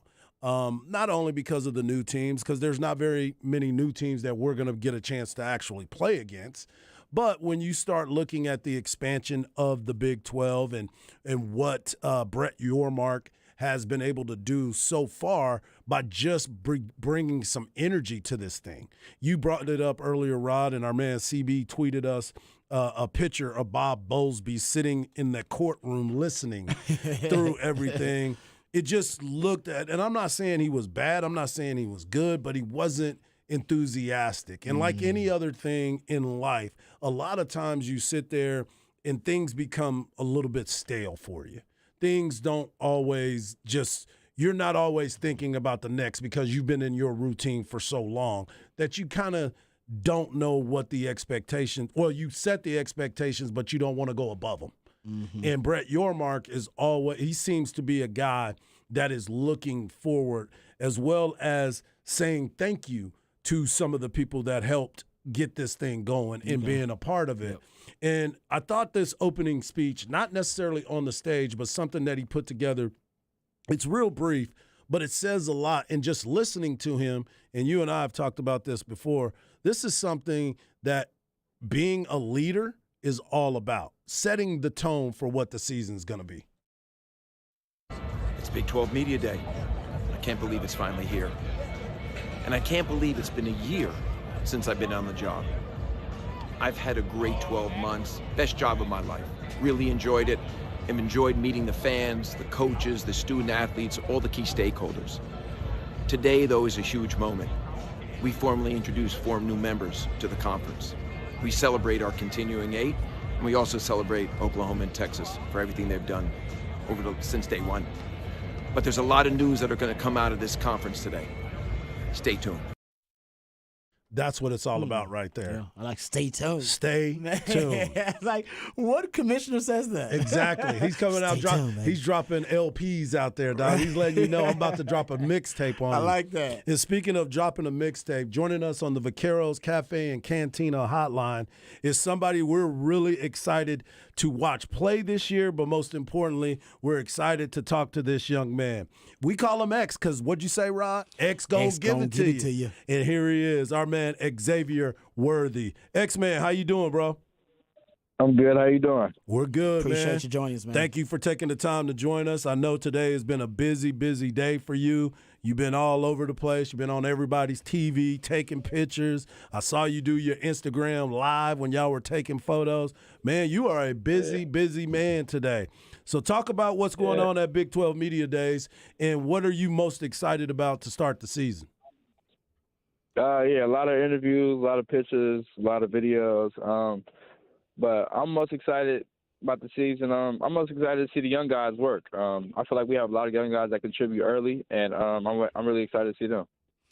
X-Man, I know you fast, all right, because I don't know exactly what you've been clocked at. I just know you fast. So I was going to ask you a question about the team speed. I'll just ask you this. How many guys on the team are you willing to admit are faster than you? I'm the fastest on the team. I'm not even gonna. I'm not. Yeah. Okay. All right, so. Hey, you shut that down quick, right? Yeah, that's out of there. Now I got another question. I'm sorry, I got to ask this now. Okay, so put yourself on the 4x1 team. I guess you're gonna be the anchor leg. Give me the other 3 legs on the 4x1. I wanna run first leg. Oh, really? You see how Texas had the girls set up? They had Julian first. Yeah. I want to run something like that. Wow. Okay. All right. Who you handing it to? Correct. Who you handing it to? If we got a 4x1, I think it'll be me, Jaden Blue, Ryan Nibbler, and Keelan Robinson. Ooh. I like that. Okay. Keelan Robinson, obviously, we knew that. Jaden Blue, I didn't know that he can get it like that. Yeah. Yeah. Okay, I like that. Who's the other one? Give me Who's the third leg? Niblett. Oh, right. Okay. Okay. Wow. Okay. I'm writing that down, man. That's Okay. all right. You're gonna have to answer a lot of questions when you get back to that locker room because people are gonna be like, hold on, man. I'm supposed to be on there. Yeah. For sure. Okay, I got a question for you, and this is going to be something kind of like what Rod did, give you something that's kind of off the beaten path. But I heard from a little birdie that you like chicken strips with your buffalo sauce on the side. And where you hear that from? and you frequent one place that I frequent quite a bit as well, and you get the same order every single time, and they always take care of it. Yeah. I got to cover 3 literally like every day. Like it's so crazy that they know my order every time I get on the phone. It's wild. Exactly. I happened to be there the other day when you came and picked up your order, and I just started laughing because I had heard that was your favorite meal, and you like to roll through there and get that every single day. Yeah. Yeah, literally every day. My man Harsh doing his research there. I know what's up. All right, Xavier Worthy joining us right now from Big 12 Media Days. All right, X-Man, I got another question for you. What musical artists do you jam right before the game to get you hyped, get you in the right mindset? Give me your top 3 or 4. I ain't gonna lie, it depends how I'm feeling waking up. It could be some Rod. You know, Rod got some stuff that's like not sad sometimes, but Rod got some jam in it. I could say Rod, Youngboy, Lil Baby, and shoot. That's really all I can say. That's really like my main people. So you're not jamming any Keelan Robinson's music right now? Nah, K-Rod plays music every now and then. I was going to say, I'm sure he's probably like, come on, dog, you're supposed to have me play in your headset. So let's talk about a little bit about football, man. I know we're having a lot of fun. I know that this is the part that gets you ready for the season. This is the mile markers everybody's been talking about. What are you most looking forward to this season? I know last year we found out at the end of the year you was coming off of an injury and nobody really talked about it. Kudos to you and kudos to the staff for not letting a lot of people know about it. But you seem to be healthy. Quinn Ewers looks like he's in amazing shape. You got good offensive line. Jay Witt is always Jay Witt. I'm ready to ride with him. What are your expectations for this team this year? We're just ready to shock the world. I feel like even though we have like a lot of predictions to be top, I feel like everybody, it's still a lot of people that doubt us, and I feel like we just need to show everybody and shock the world. That's how I'm feeling. Hey, X-Man, I want to ask you about some of the DBs you're facing in practice. What DB in practice gives you the most trouble? I know you win more. I know that. Because he's the fastest, too. Give me the DB that gives you the most trouble in practice. I'm on the outside, so I'm kind of limited. I'm not really limited, but Zade's in the slot, so I'm not really in the slot. Okay. But I would say Terrence Brooks. Terrence Brooks really matured as a player, and he's like a freak of nature. Like he's built like he's in the league already. So he's I'd say him. I like that. Hey, let me ask you this, just a follow up. What's the best corner you faced in your career? Just give me the best one you faced, period. An opposing team or your team. What's you guys know number 23 from Kansas State? Yep.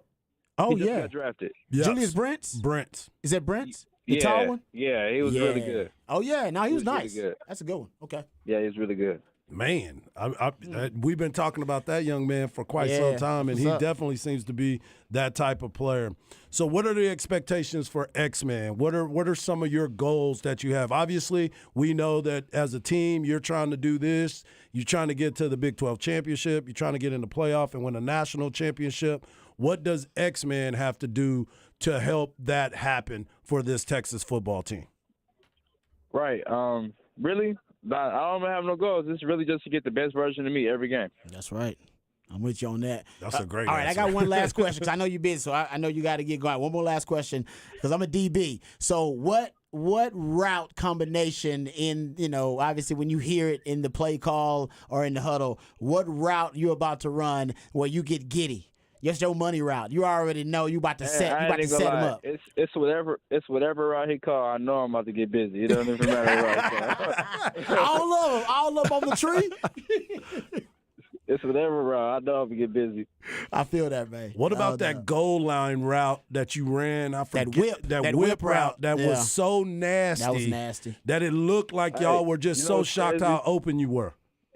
Yeah, it's crazy. We practiced that route so many times, and we ran it so many times in practice that our DBs used to literally play it before I even got on my break. Yep. So it was we knew it was probably gonna work in the game, and called it on 4th down, and it just ended up happening. And the crazy part about it, X-Man, you ran that route so damn good. They were double teaming you, and they still couldn't get you. That's why he said he tried to win. I'm not even gonna lie. I didn't even know it was 4th down. That was the crazy part. I did not know it was 4th down. Wow. Hey, whatever works, man. Whatever works, man. No doubt. Yeah. Well, we appreciate you, my man. Thank you so much for taking the time. I know it's been a fun day. It's been a busy day. And I know that you guys got your minds right because it seems like y'all are ready to rock and roll. One thing before we let you go, just make sure when you get a hole in your pants in Miami, you make sure that you have another pair in your pants. Man, I got you. Oh, nice. Appreciate you, man. Thank you. Yep. Xavier Worthy. Xavier Worthy, man. I mean, he's All-American Xavier Worthy. I guess I can throw some of the accolades on there, too. He's not just Xavier Worthy. He's one of the best football players in the country. No doubt. We appreciate his time, Big 12 Media Days. And shout out to Hayes City Store and One Source Gas as well for sponsoring the trip for all the guys up there. So we really appreciate their support. And we appreciate the good folks at Texas for letting us talk to Xavier Worthy, man. Shout out. That was really cool. Shout out to Chad Hastings for making sure that he got them for us as well. Yeah. Thank you so much. But I know people are probably saying, what are you talking about Miami and the pants and all that? Our man Noah Gross got an interview with him talking about a trip to Miami. And I want y'all to listen to this trip to Miami. My man was going through it. How was your summer? Did you get to enjoy things at all? Jay Witt was saying he traveled a lot. Did you go anywhere? What was fun this summer? I took a trip to Miami with one of my teammates, Jade and Jalen Gilbo. It was pretty fun. It was a little adventurous. Missed our flight. Stuck in Miami for a little while. I had ripped my sweats. Funny story. I ripped my sweats running from my flight, and I had to go back and my luggage had shipped to Austin. I went to Austin, so I'm in Miami with no luggage. So we had to go to the store, stuff like that, and get a hotel for the day. And we flew back to Austin the next day. But all's well that ends well. You made it after and everything. Yeah, after it all, we made it back. Did you get new sweats? Did you get? Yeah, I went and got some new sweats because I had a big old hole walking through the mall in my sweat.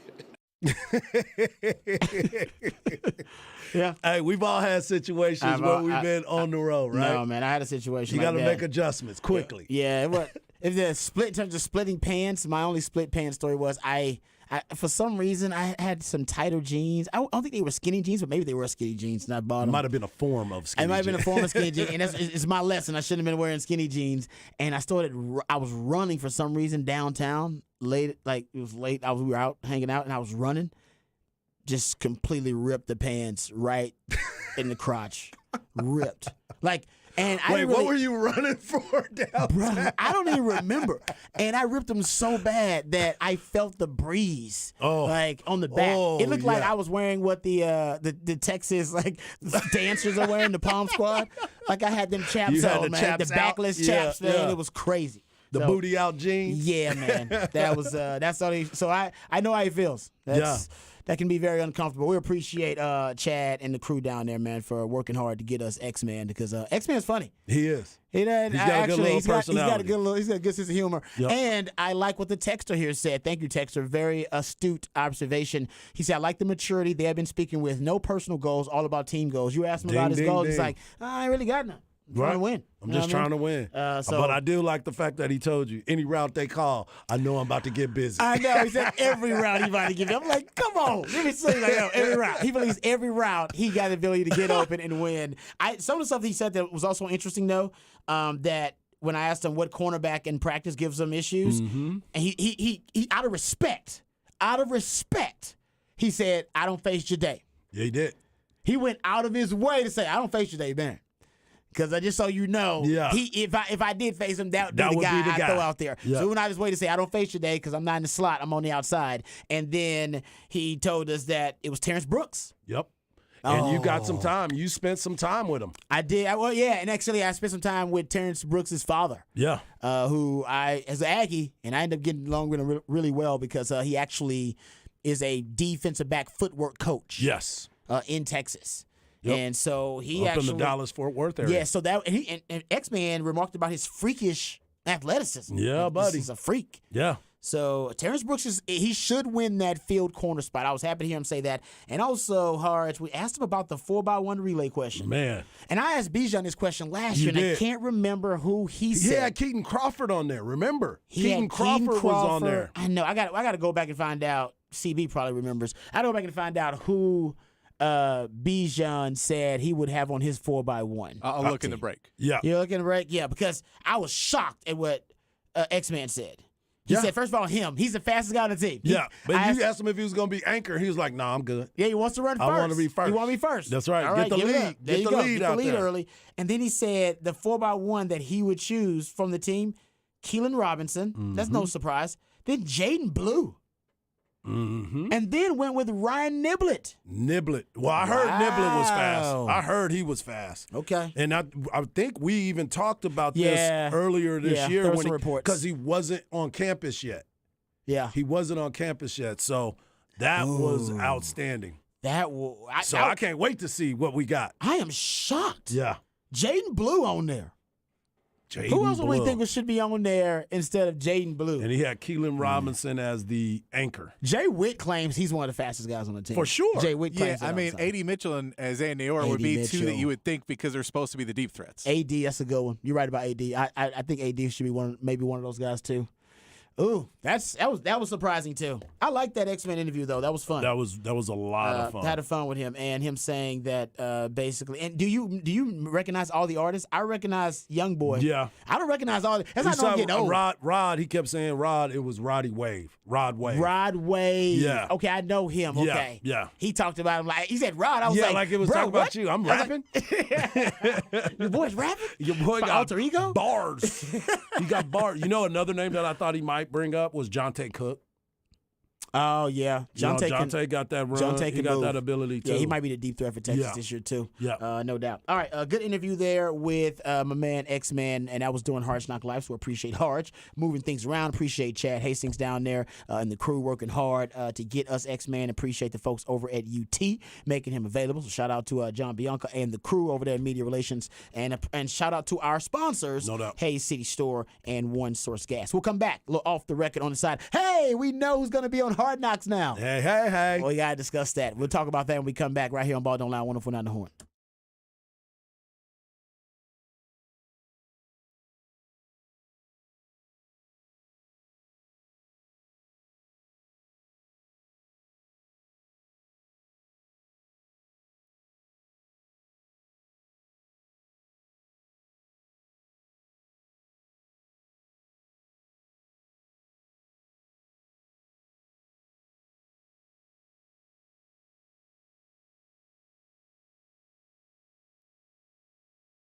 Hey, what's up, folks? Lifetime Longhorn Rod Babers here. Let's talk about our beautiful city, our beautiful home, Austin, Texas. Part of the aesthetic appeal, and one of the reasons Austin is such a beautiful place is thanks in no small part to the skilled craftsmanship of Ironworkers Local Union 482. They've been helping shape Greater Austin since 1935. That's a really, really long time. And you see the labors of their love all over this great city. You may be driving by one of them right now and not even know it, like DKR Stadium and the Pennybacker Bridge. And as our city continues to grow and thrive, so does Ironworkers Local Union 482. They don't go to the office. Actually, they build the offense. So if you're looking for an exciting new career, maybe you want something new, something fresh, something that will challenge you, you can become a valued member of this prestigious organization, Ironworkers Local 482, and accept the challenge of becoming the best version of yourself while helping shape Austin's economic development. Right now, they're hiring 3,000 people for a huge project, and you can become a member of Ironworkers Local 482, and you'll take pride in the type of teamwork and craftsmanship that helps shape the future of our great city. So maximize your potential and be your best self today. Simply apply at ironworkers482.org. That's ironworkers482.org.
All right, welcome back to Ball Don't Lie right here on 104.9 The Horn.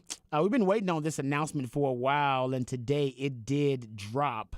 Indeed, it has been announced or at least revealed that the New York Jets, the Jets, Jets, they will indeed be the featured team on this year's Hard Knocks series.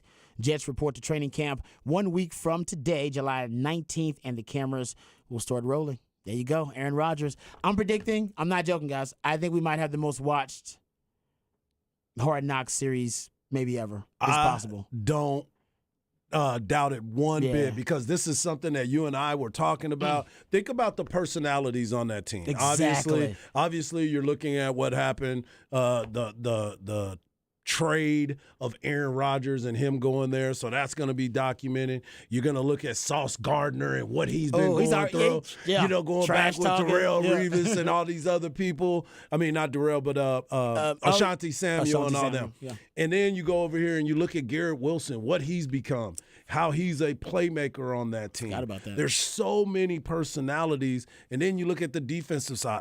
I want to know a little bit more about Robert Saleh.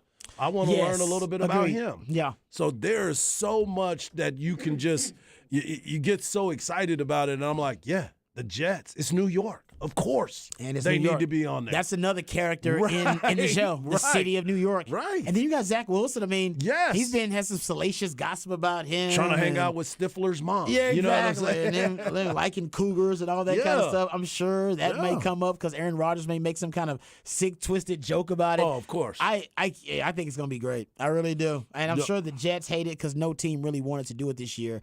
But we all want to watch Aaron. Aaron Rodgers has got a lot of celebrity in him. He started Yep. dating celebrity starlets now in Hollywood. So, he's used to being now a celebrity quarterback, which is what, famously Bill Parcells warned against. Mm-hmm. You don't want a celebrity quarterback. He is the epitome of that now. Yeah, he Celebrity became that guy now, He is a celebrity quarterback. which but is so exciting. like I said, it's gonna make great TV. I'm all in. See, but I'm all in. Yeah, because I want to see because he's eccentric now. Like that, he's at that point now because how old is Aaron Rodgers? 30. I think he's 36, 37. Yeah. He's a single 36, 37-year-old man. So he really, and I'm not saying this to be mean or anything, but he is the center of his own world. He is his world. Like he doesn't. So he's not that close with his family, and Nope. he doesn't have like a significant other that he has been consistent with. 39. He's 39, exactly. So 39. Yeah. So he's kind of the center of his world, which is obviously. It makes you kind of eccentric, and he's done the Darkness Retreat, and now he's into psychedelics. Nothing wrong with that. That's pretty cool if whatever floats your boat. But I will say he is very close to being, considered less eccentric and more crazy. And if he basically violates the hot to crazy ratio, becomes crazier than he is hot. Yeah. Because he's really hot right now. I mean, he's still one of the best quarterbacks in the NFL, in my opinion. But I'll admit he is starting to deteriorate in his skill set a little bit. But he's still hotter than he is crazy. Yeah. But sooner as that flips and he's crazier than he is hot, like Antonio Brown has become, it's like, sorry, you're crazier than you're hot. Yeah. You know what I mean? Hot to crazy ratio. So I applied that to Aaron Rodgers in this scenario. And we'll get to see behind the scenes a little bit if he's indeed, still hotter than he is crazy. Correct. Yeah, I think there will be, too, some people in the Jets organization trying to basically get all their players to not participate as much as they can, and then the players being like, well, we want to participate, though. Yeah, this is like a new age. This is us getting famous when you guys make us wear helmets and be back. So I think there's going to be some of where the Jets organization is going to be fighting back because they don't want to do it. Because they're like, well, hey, we don't want our players to have any independence right now. We want to control everything. That's true. So I think that'll be an interesting subplot of the entire thing is them trying to basically throw guys they know are going to get cut in front of it.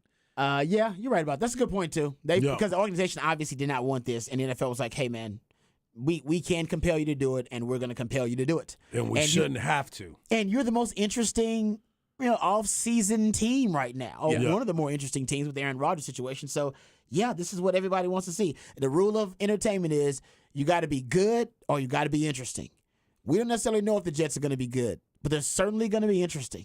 And I've been known to wager a little bit. I think they're going to be pretty good too. Well, my question is that division. I think they're going to be good. Oh, yeah, but that yeah. Division is going to be tough. Is brutal. Yeah.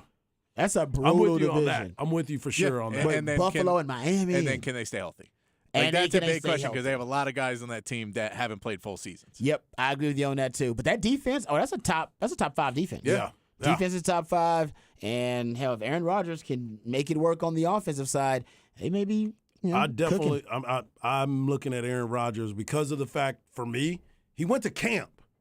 He went early and worked out with those players. Mm-hmm. He didn't rely on him just being Aaron Rodgers, will make it work. No, you need to take your butt over there and put the work in, and that's what he did. So for me, that's all I needed to see. That's all I needed because that showed me that he believes that this team has a true opportunity. You kicked your feet, you screamed, you threatened to retire the entire time. Go over there and show me what this is all about. And I think that this is the year that we really see it. Because they're going to be playing the Cowboys in the Super Bowl, so it don't matter. Whoa, where did that come from? JK. That's because Aaron Rodgers is starting to date again. He's been married for a long time. He's he's back in them streets. You take a girl out on a date when you're first dating them, you're going to be nice to him. I'll show up. No, I will go. Hey, let's go. No, I'll pick you up from the airport. I will go. And then get married, and you're like, just get an Uber. Seriously.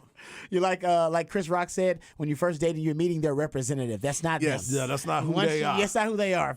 First month or so, that's just a representative, and then you get to meet the real person. But yeah, Aaron Rodgers with the Jets, they are going to be the featured team on Hard Knocks, and I think it's going to be glorious. I actually do think a motivated Aaron Rodgers, like he was when he believes that he got snubbed in the draft and should have been drafted higher. That was a motivated Aaron Rodgers. And then when he was motivated after they drafted Jordan Love, he won MVP.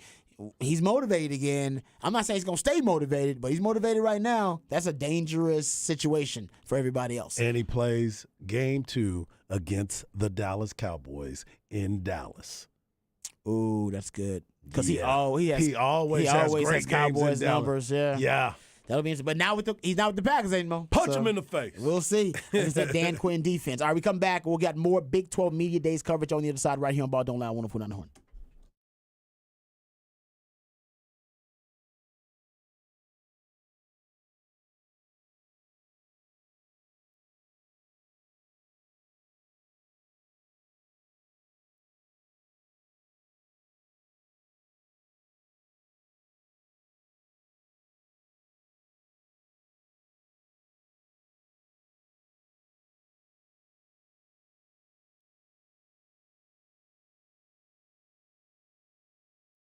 Hey, what's up, folks? Lifetime Longhorn Rod Babers here. Let me tell you about my favorite tequila. It's Hot Cat Tequila. And by now, everybody knows the cat stands for cinnamon, agave, and tequila. And the recipe is just as simple, just as delicious, and also just as brilliant. It's just cinnamon, agave, nectar, and tequila. That's why it's so light. That's why it's so smooth. It's every tequila lover's dream. And even if you're not a fan of tequila, Hot Cat Tequila will turn you into a fan of tequila. I've actually done, my own experiments with this. My father and his friends, not really tequila lovers, but during Father's Day weekend, took them some Hot Cat Tequila, and they enjoyed it a lot. Actually, some of my neighbors came over a couple of weeks ago, not tequila fans, and they had some Hot Cat Tequila, and they loved it. That's how good it is. It's so good that you don't even have to be a fan of tequila to love Hot Cat Tequila. But if you're a fan of tequila like me, then trust me, it is your go-to tequila. It'll turn any event into a party, and every party feels like a celebration. So celebrate and turn up with Hot Cat Tequila. And once you try Hot Cat, you'll never, ever, ever go back to that old cinnamon whiskey or that cheap tequila you ordered rounds of when you were just trying to get the party started. So turn up your party with Hot Cat Tequila. It's the perfect way to pregame for all the big games, concerts, festivals, or any night on the town with family and friends. Best served cold for a quick round of shots or to sip on the rocks. So visit cattequila.com. That's cattequila.com to find a store near you that sells Hot Cat Tequila or to find a bar near you that serves Hot Cat Tequila. Toast and turn up with Hot Cat Tequila.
All right, welcome back to Ball Don't Lie right here on 104.9 The Horn. It is a midweek movie music edition of Ball Don't Lie on 104.9 The Horn. That's when Patrick the Idillionaire, he takes songs from a particular soundtrack that inspired him for one reason or another and plays those selections for Harj and I. And based on the songs that are played, we're supposed to gather clues and hints, breadcrumbs that lead us to the featured film of midweek movie music. And today's featured film, Anchorman. Anchorman. And you know what? The soundtrack's pretty good. Yeah, see, Texas says "Let It Play." Great song. Yeah, yeah, it's Hall & Oates, man. Yeah, Hall & Oates. I got some Hall & Oates in my phone. So I do too. Good for you, Harj. I do too. I'm proud of you. Thank you, man. Because like I'm expanding. 98% of Harj's phone, maybe 95% of Harj's phone it's black men. Right? That's, you need more diversity. I do. Yeah. I don't have There's too many Beyonce on my phone. You need some. We need some women, and we need. I do have Mary J though. That's good. I do have Mary J. Little Rihanna on there. Yeah, I got Shanti. Shanti's good. Yeah, I there got you go. that on there. I like that. Definitely got Ghetto Boys. Okay, how You know about what I'm saying? Adele? No Adele? No Adele. Come on now, Adele's worth I do it. have Chris Stapleton. Yes, legit. What about Sam Smith? You have Sam Smith on there? I do not have Sam no Smith. Sam Smith on there. Okay, No. that's all right. I got Jimmy Allen. He's a good little country, but he's a brother. Exactly. See, he starts naming off. I got Cowboy Troy got and Cowboy Darius Troy. Rucker. Giving his country music. I do, yeah, good point. It's Good hard to point. go out of your way to find I brothers got doing Bruno. country. I got Bruno. Yeah, he's mixing up. Yeah, he mixing mix it up a little Yeah, bit. he's got Bruno. We need a little variety there, but we gotta. Yeah, I do have Justin Timberlake too, though. That's legit. There you go. Yeah. I like that. Yeah. Okay. I did see my buddies were hanging out with Anderson .Paak last night. Oh, he really? went down and hopped on stage at C-Boys last night. That's legit. That's clean. And I do go down have there all the Lauryn Hill. time, and I wasn't down there this week. And then he went down and hopped on. You're like, come on, man. Hey, you gotta give me a heads up. Yeah. That's legit, man. I like that. Where were they performing? He came. He C-Boys. hopped down. My buddies, Grooveline Horns, were playing down there. They're about to go on tour though. Okay. But they played. They did every Tuesday over for the last year and a half. And so he came down there and hopped on stage. That's legit right That's there. good. Patrick don't know everybody, but the people he knows are in a lot of them in the music industry himself. Yeah, he's dialed So in. the man is dialed in. Harj just knows every damn body, period. That's why we've gotten some of the great interviews and some of the great guests we've had the last couple of days, actually. Getting back to Big 12 Media Days here, we started out the show talking about Brett Yormark a little bit, and I think we should still give Brett Yormark a ton of props. You're talking about in just the first, this is the first year that he's been on the job. Yeah. Which is crazy. Officially was this time last year at Big 12 Media Day because Bob You are Bowlesby was there, and then that's he right. turned it over to him. Hold up, didn't Bowlesby fall off Yes. the Yeah, stage or yeah, something yeah, last year? yeah. It was like crazy ironic that they introduced him, I believe, or something like that, and he either falls going stumbled. back, He stumbled or backwards. something, or going back to his seat or getting up from his seat, and we were like, man, that's such a Bowlesby move. Just not cool, just not smooth with it at all. And then now you got Yormark, who's just got swag. All right, he Yep. knows how to deliver a line. Yep. This guy, he played the video to welcome the new members to the Big 12, and he liked it so much he became his own hype man. And then he said, "Oh, you know what? Play it again. I like it. Play it again. Play it again." I was like, man, like I said, I can't say enough good things about him. Some of the things he's done so far, he negotiated a partnership with Rucker Park in New York City. Collaborating with the New York City Parks Commissioner. So they had youth clinics and exhibition games in Rucker Park for Big 12 teams and programs. Also has basically now he's working on international games as well, Big 12 football and basketball games in Mexico. He's got a partnership internationally. That'll be in 2024. That's going to start. He also has instituted a new policy about coverage and broadcast of the college games in the Big 12. He's going to modernize them with live in-game interviews from the locker rooms, access to the locker rooms, trying to make the Big 12 broadcast a better broadcast. It's a more aesthetically appealing broadcast than the other teams. So it's all stuff that really he's really not pioneered, but he's decided to promote and endorse in just a short time he's been there. He also is exploring basketball-only members like UConn and Gonzaga as well. He launched a Big 12 Business Summit. Yep. Had that in May. It's about sales and leadership and different industry issues and topics and different methods to address those issues. So, man, and he's exploring launching a Big 12 bowl game in Mexico. So he has been as busy as a commissioner could be. And you got to give him props. When he first started on the job, there was a conversation happening, a national discourse about which conference was more viable, the Pac-12 or the Big 12. Nobody's having that conversation anymore. Just his presence alone and how active he's been since he joined the Big 12. And of course, the expansion, Big 12 having members. Remember, Bob Bowlesby, his second to last Big 12 conference, because his last one was last year when he was essentially introducing Brett Yormark. But when he was actually still the Big 12 commissioner, his last Big 12 media days, he ironically said that the subject of expansion and conference realignment was dead. Right. He said that out loud. And then all of a sudden, he gets a message sent to him. Texas and Oklahoma are moving to the SEC. We need to expand. Within months. And it's like, he's like, oh, no, there's a conspiracy happening. They're tampering, whatever. And no doubt. Yeah, I mean, I'm sorry, Bob Bowlesby. I'm nothing against him personally, but Bob Bowlesby was not ready for the drastic change in landscape in the modern NIL, era, NIL expansion, conference realignment, transfer portal era that we now live in college sports. What was it that he's you called behind it? the times? What'd you say? He's a Dinosaur? He's a Bob Bowlesby. I always call Bob Bowlesby the Michael Scott of conference commissioners, but he's not as entertaining as Michael Scott. But he would make as many bumbling, kind of stupefying decisions as Michael Scott, which was one thing, like not expanding. Everybody knows you had to expand. Right. Why would you keep saying that you don't have to expand? Everybody knows. Everything around you is expanding. Big 10, SEC, Conference now the Big 12. You're looking at the expanding. AAC. Teams are going into different conferences. It Makes happens. no sense. And it's the sign of the times. Makes no sense. I also wanted to add that Yormark also put this up on his big board today. They added an 8th bowl for the Big 12. That you are going to be able, 8 teams will play, that you are assigned to different bowls where they have it. The Independence Bowl is one of the bowls that is assigned to the Big 12 now. Yeah. So that's even more so. Yeah, no, he's trying to make the Big 12 cool. He is going to have a halftime show for the Big 12 championship game. He had a kind of a fan fest show for a Big 12 tournament. The Big 12 basketball tournament this past season with Shaq and Fat Joe. Mm-hmm. And he also commissioned a Big 12 hip-hop anthem. Yep. We played that, didn't we?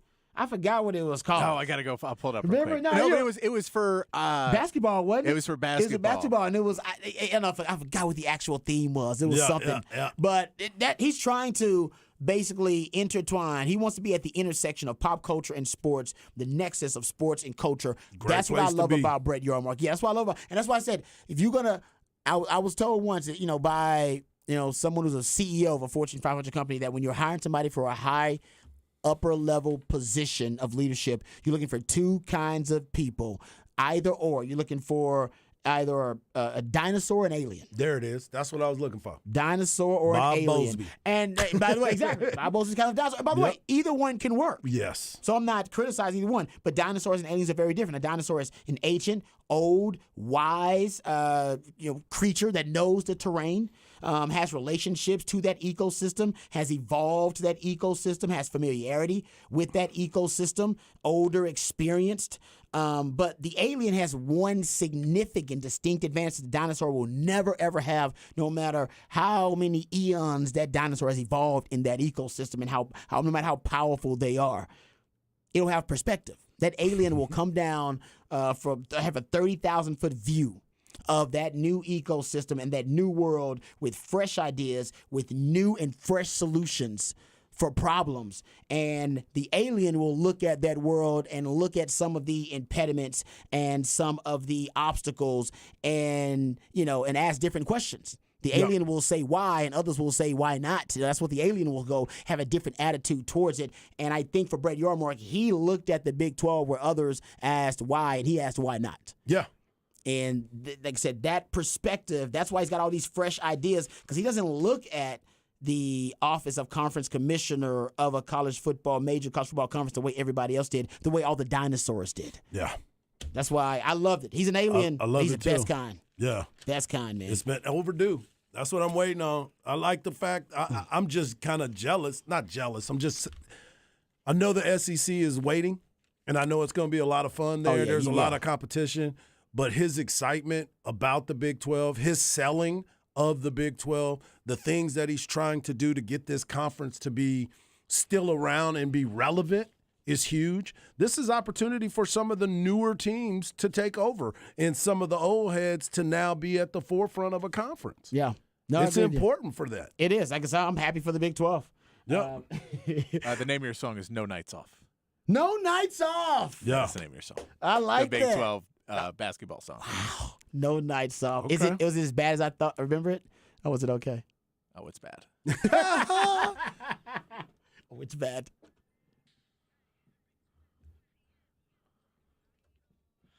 Yeah, it's terrible. Yeah, it's not great. Okay. You know what? The Yeah, next by the one will be way, better. they dropped T-Mobile Center first 15 seconds. They Hey. dropped the brand name in there. Who sponsored the song? Probably T-Mobile. So there you go. Hey, you know what? I wonder if football season will get one. I'm surprised he didn't have one here. You think that is an X's? He may still have one, He right? may still. Oh, he said, "Yeah, stay tuned." Stay tuned. Oh man, maybe he's gonna go Stay up there. tuned. I would love for Brett York to go up there and introduce the football hip hop theme. of Just the dance year. on stage with it. Yeah. Bring out the Jabberwockies. Oh man, that would be fantastic. And a shout out to our man Craig Way. Oh, I Craig hope that Way happens. always comes up with some. He remembers a lot of these quotes, see and he Way's the says, man. "As I always said about Bob Bowlesby, the desk from which 1,000 indecisions have been launched." Oh, yeah, that is a fantastic quote. I Gotta love love it. it. Yeah. Gotta love it. Yeah, and Bob Mosley could never figure it out, and I thought it was pretty simple. Hey, man, you have to expand. Yes. What are you waiting for? I mean, and 2 years later, after he leaves, they expand. I love it. And now everybody's talking about Brett Yormark's a genius. It was like, he is, but Bob Bowlesby, you missed the most obvious answer, most obvious solution to your problem. Yep. And ding, ding, ding, and you might still be around. Never know. Yeah, it's true. It's like that Tom Herman argument. It's like, if Tom Herman would have given Bijan the ball more, he'd still be around. I'm like, so we should be happy, I guess. He didn't give Bijan the ball more. Sometimes be careful what you ask Exactly. for. The Lord works in mysterious ways, y'all. All right, let's talk about the Lord working for Texas football this year because, we've talked about a lot, of course, in the last couple of days leading up to Big 12 Media Days. And this is Texas football. This is the first year they've been picked to finish first in the Big 12 since 2009. Mm-hmm. That's a long time. It's been a minute. It's been a minute. What did Gundy say? Right. Oh, yeah, that was a great quote. I hope I can find the audio of this. I was trying to wait to find the audio, and I can't find the audio anywhere. We'll find it, Well, though. going back to your point of what you said, 2009 was the last time. Yeah, basically they asked Mike Gundy, "What are your thoughts about Texas being picked to finish first in the Big 12?" And he said, "Is that based on the last 5 years or the last 50?" Oh man, Gundy is hilarious. He is. But He is. exactly, it's a good point. Listen, this is the first year, all right, in my opinion, probably since 2009, where the expectations for Longhorn fans is actually at the same point. It's at the same place where the standard for Texas football is. Yeah. And I always say the standard, it's hard to get to define it, but it's double-digit wins and competing for championships, conference or national. And Texas simply hasn't done that since 2018. Yep. So last year they did it. That's only the only time they've done it in the last 13 years. Yeah. You give that great gambling stat about Texas and the over-unders. Over-under. 12 out of the 13 years, Texas has hit the under. Yes. The under has been the bet 12 out of 13 years, going back to your point. And the only year that was different was because of the Sam Ehlinger year. We're back. 2018. Yep. Yeah. That was the only year where Texas actually exceeded the over-under win total. Yeah. For the preseason. So this season, yeah, a lot of expectations for Texas, and I do think the expectations are now close to what the standard is. Everybody expects Texas, including Sark, to compete for a Big 12 title and to win double-digit games. Mm-hmm. That's it. That's what we're hoping for. And I think, based on the experience they got coming back, they're one of 28 teams Texas is one of 28 teams nationally to return their head coach, OC, DC, and quarterback. Wow. Yeah. Wow. And they also, you go look at it, they're second in the Big 12 behind Kansas in returning production. So that they have all the pieces. That tells you everything you need to know. Yeah, everything is there for Texas right now, and they have a ton of talent. I saw Jeff Ketchum tweet out a graphic, actually. He has a graphic he calls his super blue chips. Yeah. Like his own kind of definition of blue chips. He calls them super. Yeah, I saw that too. You saw that? Yeah. And according to his calculations in Texas 2023 roster, they're going to have 15 of these super blue chips this year. And he listed them by year. They had 9 last year in 2022 for Sark's team, and in 2021 they had 6. So they're building up the roster. And the last time Texas had at least 15 on 15 super blue chips on their roster, according to Jeff Ketchum, was 2011. They had 15. Yeah. Hell, 2009 they had 16. That was the last time Texas won the Big 12 and went to a national title that year. Hell, in 2010, this shows you about talent development, though. 2010, according to his stats here, they had 19 super blue chips on that 2010 squad. And that's when Texas had the precipitous fall from grace and fell off a cliff. Wow. Got to develop the talent you got. Gotta protect. You gotta develop. 2018, Texas competed for the Big 12, won double-digit games, beat Georgia that year. 6 of his super blue chips on that roster. But the talent was being developed at a better rate than it has been lately. So that's a big part of it too. So a lot of expectations for Texas. I'll tell you when we come back about something Texas has not achieved at, something that they have not really executed at a high level on defense, and it has probably kept them from competing for a Big 12 championship. There's one specific area where Texas has not necessarily achieved at a high level, and I believe it's holding them back from winning a Big 12 title. I got the data. You know I do. We got the numbers, and I'll talk about that boy good. Yeah, I'll talk about how Texas can remedy this issue. And I don't think it's that hard, says the guy that's sitting in a damn chair and not having to coach or go out there and get it done himself. But I used to do it, and I'm going to tell you how I think the Longhorns can do it. And the Cowboys are somehow going to be involved in on this conversation. We'll Come do that on, too. man. All that and more right here on Ball Don't Lie. 104.9 The Horn.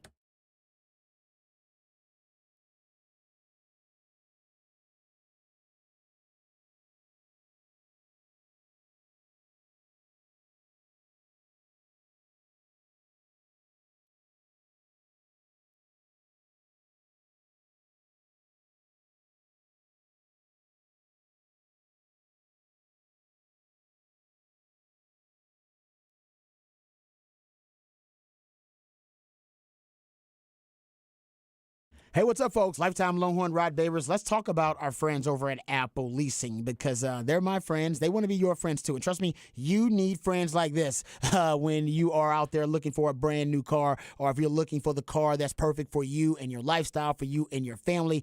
You want to enjoy that new car smell, that new car experience. Well, Apple Leasing can help you with that. Our friends at Apple Leasing, they can help you get the price you want, the payment you want on the car that you want. They have the ability to put you in any make or model vehicle that you want. All it takes is one phone call or one click on Apple Leasing's website, and you'll get a quote on any make or model vehicle that you want. They can even give you an estimate on the value of your trade-in right over the phone. We all know getting the perfect car for you and your family, whether it be an SUV or a sedan, it can be a really stressful process. Time-consuming. There'll be a lot of headaches involved with that process, trying to get out to the dealerships, trying to price shop all the different automakers, also trying to find the right car, the right price, the right payment plan, trying to get out of a bad lease, and get into a really good lease, like a lease with Apple Leasing. All of those things can be tough, but you don't have to worry about those headaches. That's Apple Leasing's job. You turn it over to them, and all you got to enjoy is the new car smell. Somebody who knows that is my man, Mike Harge. That's right. I know it so well. I did it 3 times. You got to make sure that you're comfortable with the car that you're driving. And one of the things that I need to be comfortable with is the people that I'm dealing with. I know a lot of people want to walk around and try to sell you this car, sell you that that car. What you do is you tell them the car that you want, you tell them the price range that you want it in, and they'll go out and find it for you. Whether it's a new car or a used car, they have what you want on the leasing side of it. Scott Cross is the owner, and he does an unbelievable job. You hear him on the radio all the time talking about all he's doing is leasing cars and making friends. That's the beautiful part about Apple Leasing. They become family. They become friends. Anytime I have a question, I can reach out to them, and they'll let me know exactly what it is that I'm looking for and if I can get it in that price range. I told you I've got 3 cars from them. I'm probably going to get another one. Not going to lie to you, because these guys treat me so well. Do yourself a favor. Give them a call at 512-346-9977, or you can go to appleleasing.com yourself. He said it. Leasing cars and making friends, and that's what he does. appleleasing.com.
All right, welcome back to Ball Don't Lie right here on 104.9 The Horn. I want to get to some Texas football discussion, of course, talking a lot of Texas football with Big 12 Media Days happening.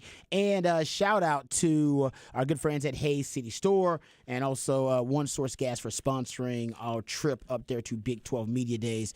One of the things that I wanted to get into here while we got some time is the Texas defense. And so we're talking about the Big 12. I wanted to go over all kinds of the numbers from the Big 12. So overall, the Big 12 it's a league that has changed a lot in the last, 15 years or so, and kind of gone from being a pace and space spread league to now being a league that is a running league cross-dressing as a passing league. Everybody wants to spread you out and act like they're going to throw the football. But the truth is, the Big 12 now is one of the more predominant rushing conferences in the country. A lot of teams want to run the football. And one thing that has remained constant in the conference, though, is the defensive formula to contribute to a Big 12 championship contender is pretty simple. You need to be an opportunistic defense that can force turnovers. If you're an opportunistic defense that can, force some turnovers in the Big 12, you got a shot to win the league. How about this stat? There have only been 5 Big 12 champions in the last 17 years that have finished outside the top 4 in turnover margin in the last 17 years. All right, so only 5. 8 Big 12 champs in the last 17 years have finished first in turnover margin in the Big 12. And in turnovers forced, too, up in that category. So you start looking at it, Texas, although Texas is pretty good in turnover margin, they don't force a lot of turnovers. They don't get a lot of takeaways. Last year, they were a really good defense, but didn't get enough takeaways. Only 14 takeaways, actually, for Texas. And to me, that's got to change. Now, offensively, yeah, they can take care of the ball better, but I don't think they were a turnover-heavy team last season. They took care of the football pretty well last year. I don't know if people get on Quinn Ewers, and Quinn Ewers will get better with being, more careful with the football. And I think as he gets older and becomes a more veteran quarterback, I think you'll see less of those turnover-worthy plays, if you will. But the 14 takeaways, 10 interceptions, 4 fumble recoveries by the Texas defense, that number's got to increase. If you look at just takeaways overall, Texas was 9th in takeaways. 9th in takeaways in the Big 12. That, to me, is the number that's got to improve. And I think the way that they are at least trying to approach that more havoc rates or higher havoc rates. Havoc just means plays that essentially are defensive splash plays. Fumble recoveries, forced fumbles, interceptions, pass deflections, PBUs, etc. Those are considered havoc plays. Texas needs more havoc plays on defense. I think the way they're going to try to do that is to play more bump and run coverage on the outside, play more press man on the outside, discombobulate, reroute the wide receivers, hopefully quarterback holds onto the ball more, and then maybe guys will get home, and you can turn pressure or convert those pressures into sacks. But that's still not necessarily going to allow you to force or be more opportunistic and force turnovers. The Dallas Cowboys actually have got a really good formula, and it's Dan Quinn pretty much. And you know that Sark and Dan Quinn have a connection because Sark was the offensive coordinator for Dan Quinn. And since Dan Quinn has become the DC, he's even had Dan Quinn speak at one of his coaching clinics. So we know that there's a connection there. And if you start looking at the Dallas Cowboys defense, one of the things they do well, and probably better than anybody else in the league, actually, and probably better than any defense in the NFL in the last 40-plus years, I'm not making that number up either, is forced turnovers. 40-plus? I'm not making that up. Wow. The Dallas Cowboys defense, for Cowboys fans who don't know, they've led the NFL in takeaways in back-to-back seasons. The last team to lead the NFL in takeaways in back-to-back seasons was the steel curtain of the Pittsburgh Steelers from 1972 to 1974. Steel curtain. Right? Yep. So, say what you want about the Cowboys defense, whether you think they're a top 5 defense, top 10, whatever, they are elite in forcing turnovers. They're elite in that ability, and that's that trait of the defense. And doing it in back-to-back years means it wasn't, some type of aberration. That wasn't an outlier. This is consistently who they are. And one of the things that they do more than anybody else, they don't blitz a lot. Dan Quinn doesn't like to blitz a lot. Dan Quinn prefers to stunt, play games up front, stunt and twists up front with his defensive line. As a matter of fact, the Cowboys use more twists and stunts up front than any other team in the NFL. Nobody twists and stunts more than the Dallas Cowboys and Dan Quinn.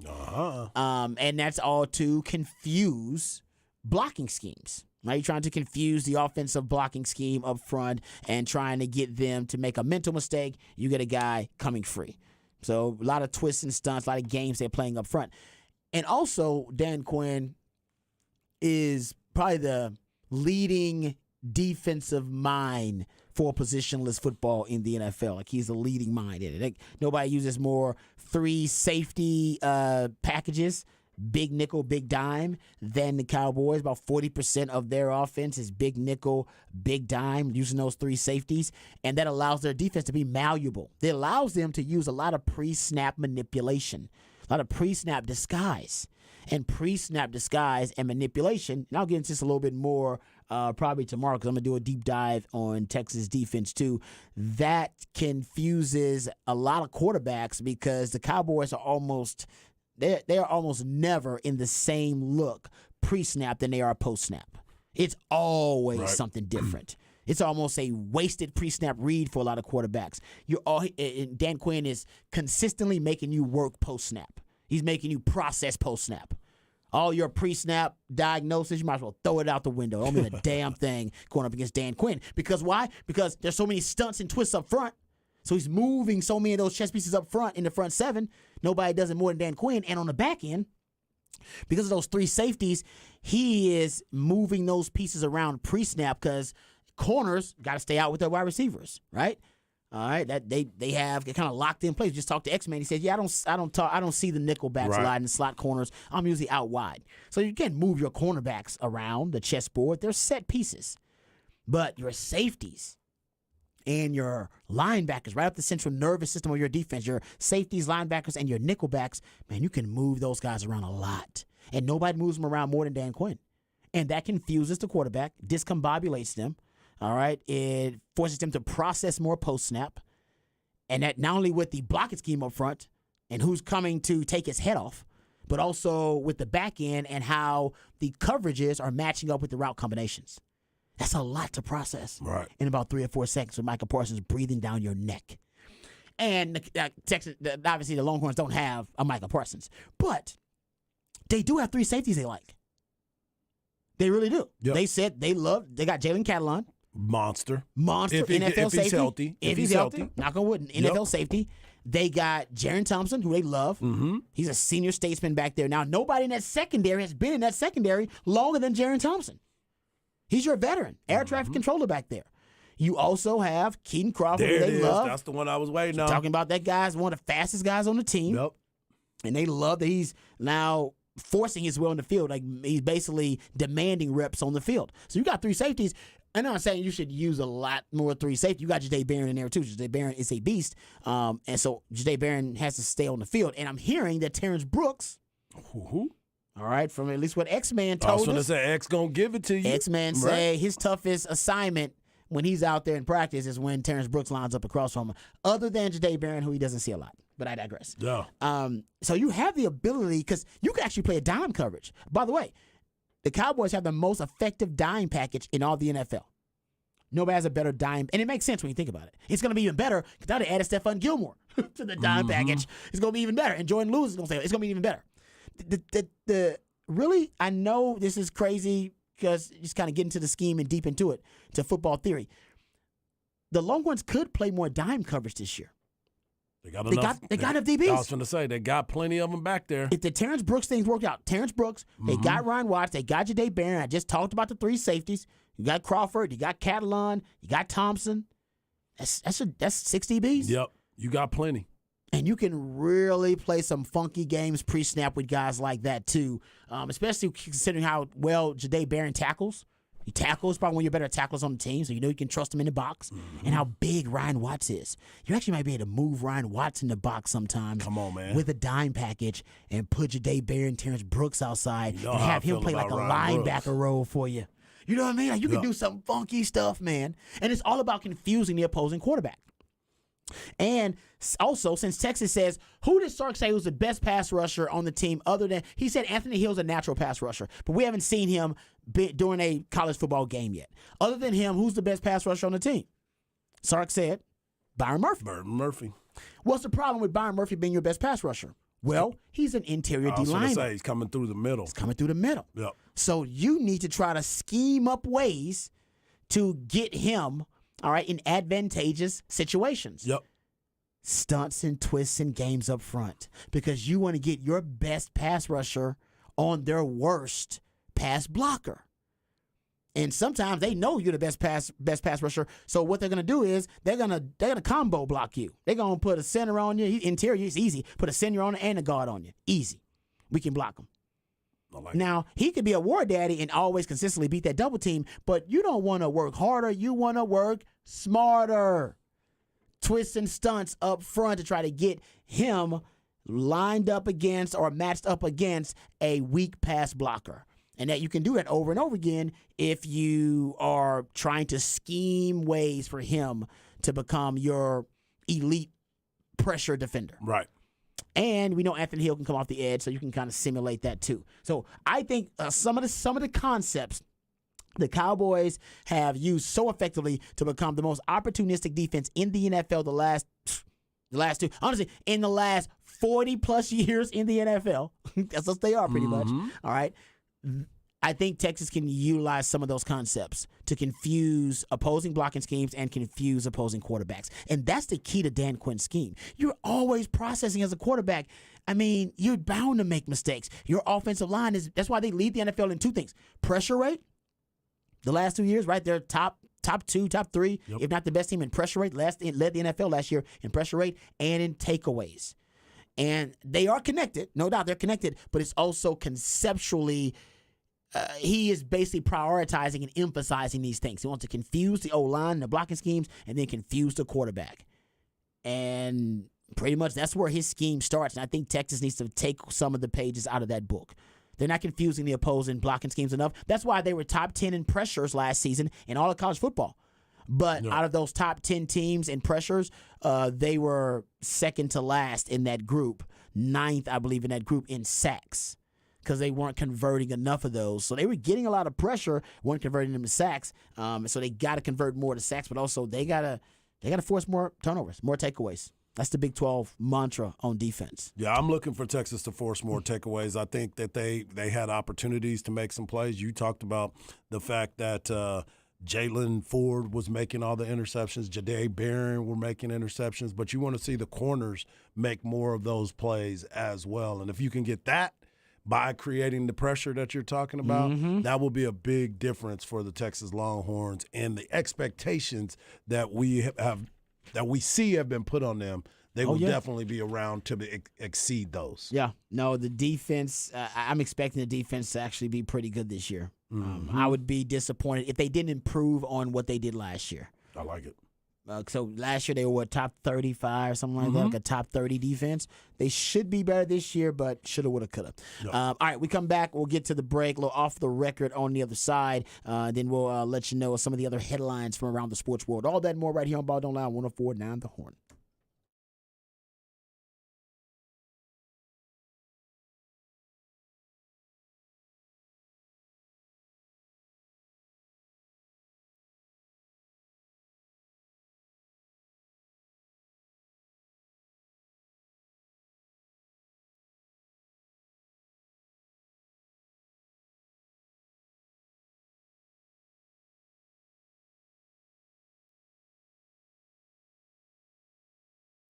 Mike Harge here, and I want to talk to you about my friends over at Quick Roofing. Quick Roofing has been around for over 39 years. And the reason why Quick Roofing can stay in business that long is because they take care of their customers and they have a great reputation of customer service.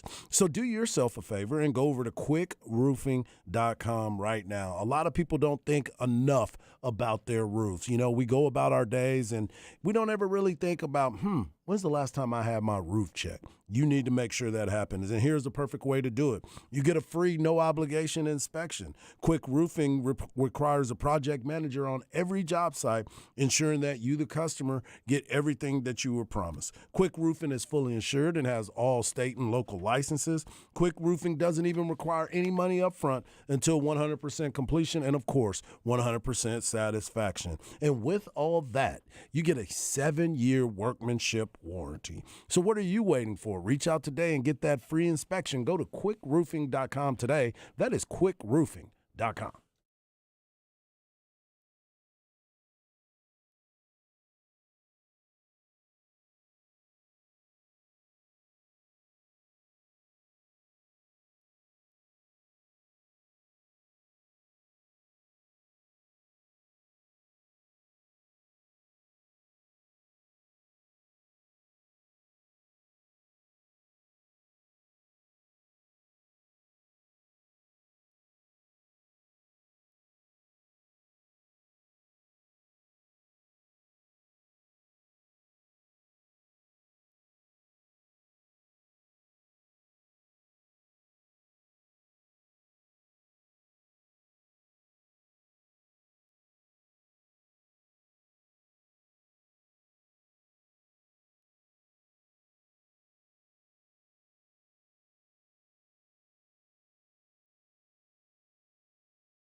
Welcome back to Ball Don't Lie right here on 104.9 The Horn, midweek movie music edition of Ball Don't Lie. That's when Patrick the Idillionaire, he takes songs from a particular soundtrack that inspired him for one reason or another. And based on the selections that are played, Harge and I are supposed to gather clues and hints that lead us to the featured film of midweek movie music. And it's Anchorman today.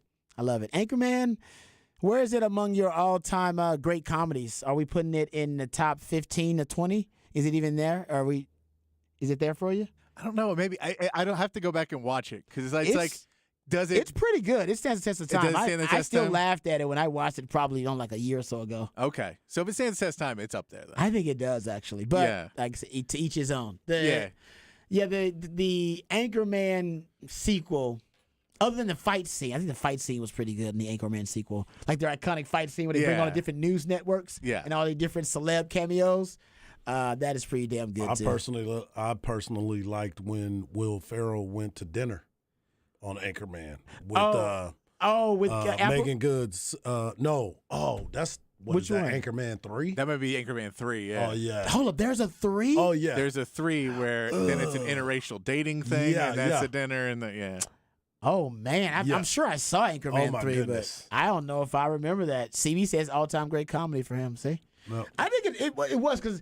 It's one of those comedies that end up becoming iconic. There's no way when they made it they thought it was going to be as popular as it was. No, it has the tons of quotable lines. Oh yeah, scenes. The Sex Panther line is a great line. Yeah, 60% of the time it works every time. That is a great line. That's true, too. To me, a big part of how great your all-time comedy is how quotable is it. Yeah. Like anytime you drink milk, you think milk was a bad choice. You know what I'm saying? You got to, if it's really quotable, that's why Coming to America to me is one of the all-time greats. Because I got everything. it's like 5 or 6 of them there where you can literally just say the quote anywhere and people be like, that's from Coming to America. He's like, yes, it is. That's if you see a phone booth, I'm in a glass box of emotions. That's good. Oh, what is that That's from? from Anchorman. That is, I don't even That's when recognize he's in the that one. phone and he's calling and then he's crying and he's like, I'm in a glass box Oh, of he's emotions. screaming it. Yes. Oh, that is good. That's good stuff there. Okay. Let's get. Oh, you know what? Do we have this Jalen Daniels sound? Okay, because Hard sent this. CB, shout out to CB because CB sent it, I believe, via Twitter. Someone says Megan Good. She was in too. number 2. Was she really? Yeah, because that was the scene where he went to the house and he was interracial. Wow. It must have been that bad that it doesn't even stand out. And to he was trying to sound soulful. And I love me some Megan Good. Man, she's great. She was outstanding. She's been from good to great. Yeah, she was definitely Megan great. Oh, yes. Megan great. Megan right about that one. Yeah. Okay, so we have this Jalen Daniels. Okay, so Jalen Daniels, the star quarterback for Kansas.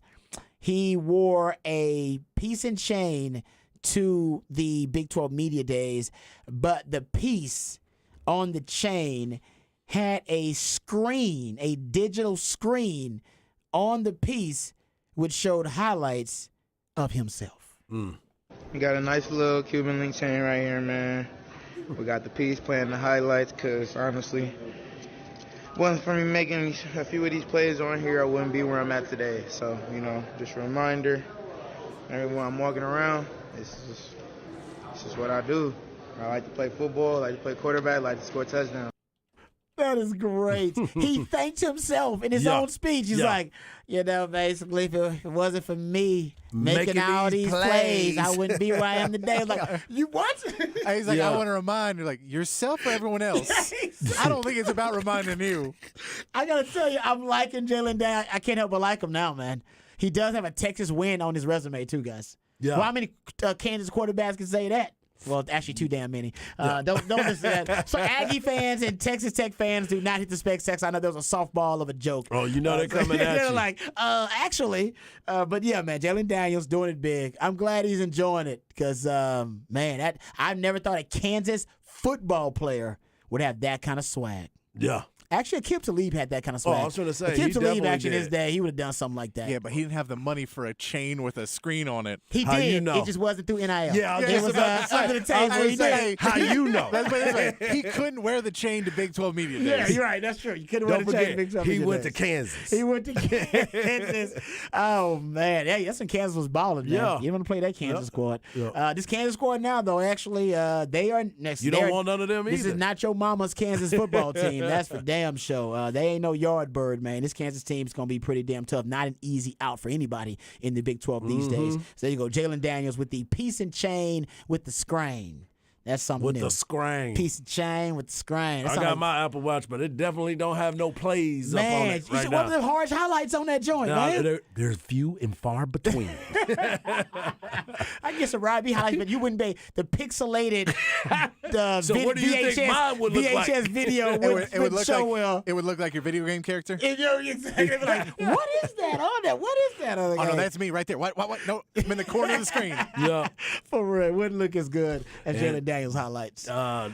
Texas has just got another recruit that committed right now. Texas football did? Texas During football. Big 12 Media Days? Class of 2024 defensive lineman Melvin Hills III tells Hayes Fawcett, I guess he's with On 3, that he is committed to the University of Texas. 6'4", 270 from Louisiana, Lafayette. Louisiana. He chose the Longhorns over LSU, Auburn, and Ole Miss. Coach Bo will make me a first-round draft pick, and I highly believe that. Bo knows. Bo knows. He's got that. And if you don't, get in the portal then. Hey, and we all like that BDE, that Bo Davis energy. That's right. Something new, but no question. Okay, so we're talking about that. Louisiana. Okay, you know what? I got to take on that. We'll talk about that when we come back. More Big 12 Media Days discussion when we come back as well. We'll talk Texas football a little bit. And I found another random stat about Big 12 champions that I want to share that maybe it's good news or maybe it's bad news for Texas. We'll get into that on the other side right here on Ball Don't Lie. 104.9 The Horn.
All right, welcome back to Ball Don't Lie right here on 104.9 The Horn. It is a midweek movie music edition of Ball Don't Lie. That's when Patrick the Ideallionaire takes songs from a particular soundtrack that inspired him. And based on the selections that are played, Harge and I are supposed to gather clues and hints that lead us to the featured film of midweek movie music. And it's a damn good one. This song is legit.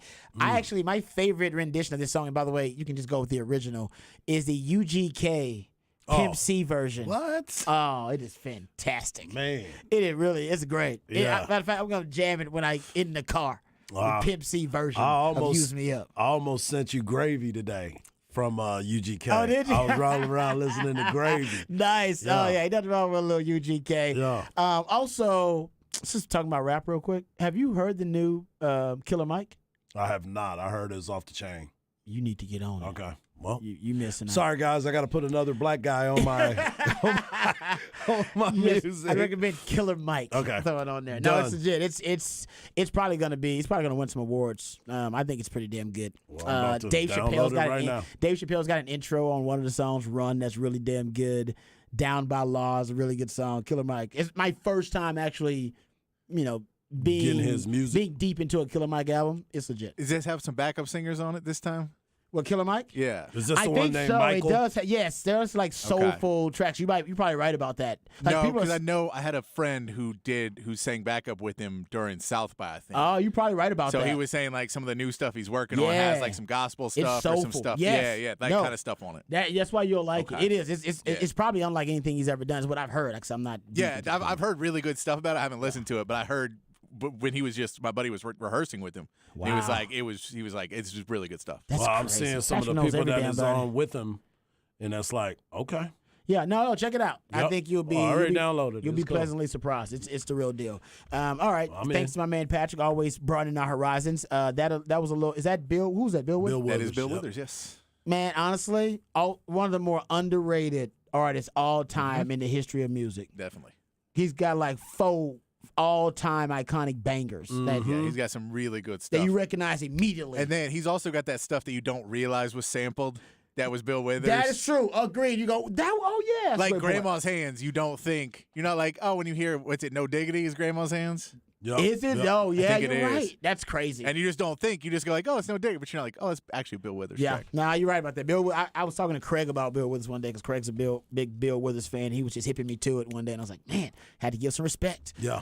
To Bill Withers. All right, give some respect to my man Patrick doing a great job with our midweek movie music edition of Ball Don't Lie. Let's get back to Big 12 Media Days discussion and Texas football discussion. Also, we do need to update our off the record story about Jalen Daniels. Shout out to CB, sent us the TMZ story. Apparently, the Jalen Daniels piece and chain and screen with the digital screen inside the piece is a $50,000 piece of jewelry.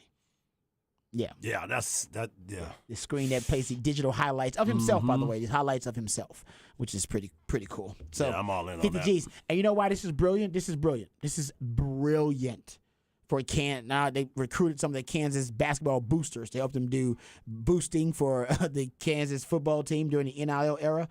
The reason this is brilliant is because with NIL, you can't necessarily go out there and straight up pitch to prospects and recruits exactly how much money they can get in NIL packages because that's considered inducement. You can't do that.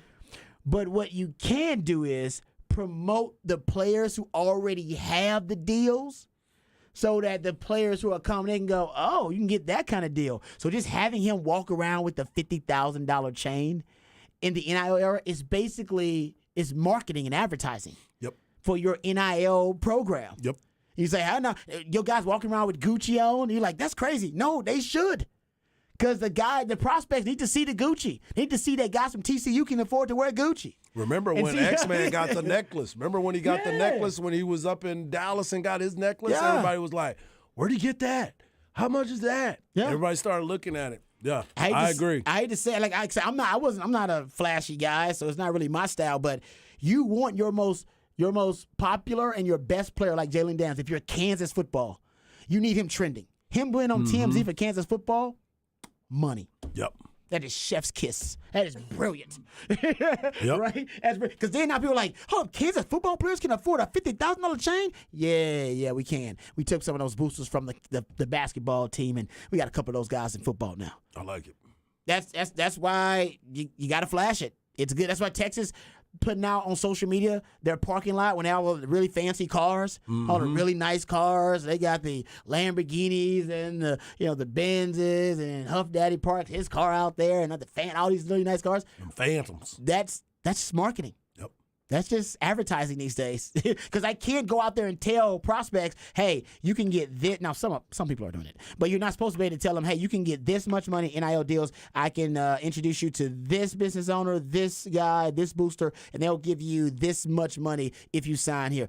That is against the rules. That is, I think, against the the NIL law, actually. Right. But what you can do is you can say, hey, Pancake Factory, every offensive lineman that signs with Texas gets $50,000. Done. As soon as you sign, done deal for every year you're on the roster. Enjoy. Yep. You can say that. Make your time. I didn't say that to one specific prospect or player. I told that to everybody. And that is It was legal. universal. That's Yep. legal. So that's in the NIL world, that's what you got to do.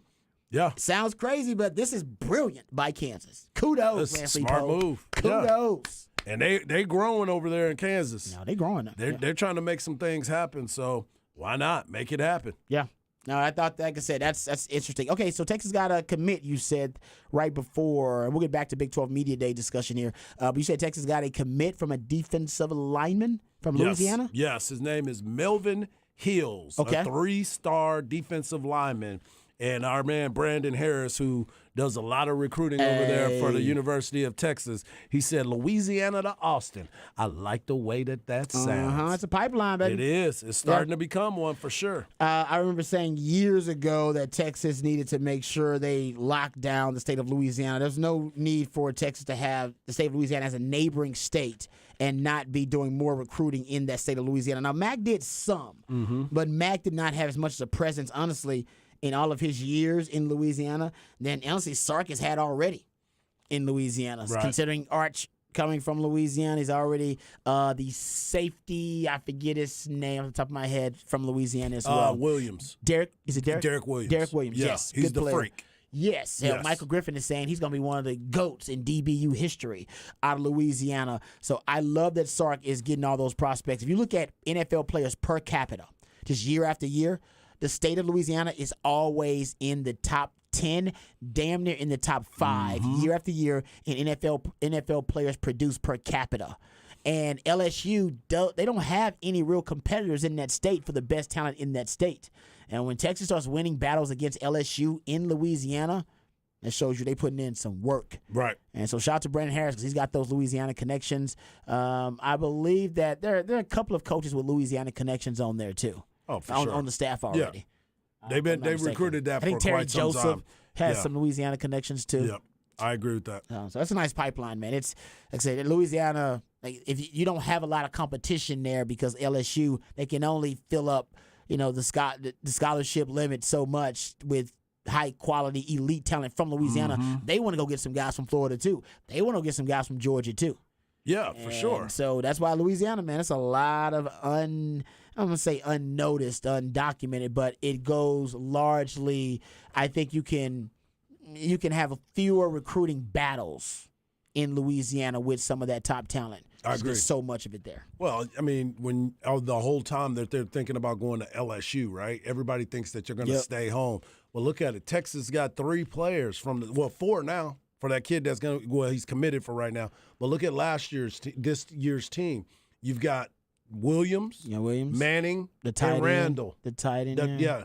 So you went and got some guys from the state of Louisiana. It's always the top end, too. The top end players from the state of Louisiana. So that's a big move by Texas. And as you said, they're going to continue to have some of that footprint in there because of a Brandon Harris and some of the other guys that have been recruited from Louisiana. Yeah. Think about it. Malcolm Roach and those guys were from Louisiana. That's big, man. So right about that. Yeah, Dad is a coach. And Malcolm Roach went back to Louisiana he went back playing the for the league Saints. with the Saints That's here, right. That's right. And as an undrafted free agent, man, Making Malcolm Roach, bread what now. a great story. Yep. Ended up getting like some quality reps with the Saints too.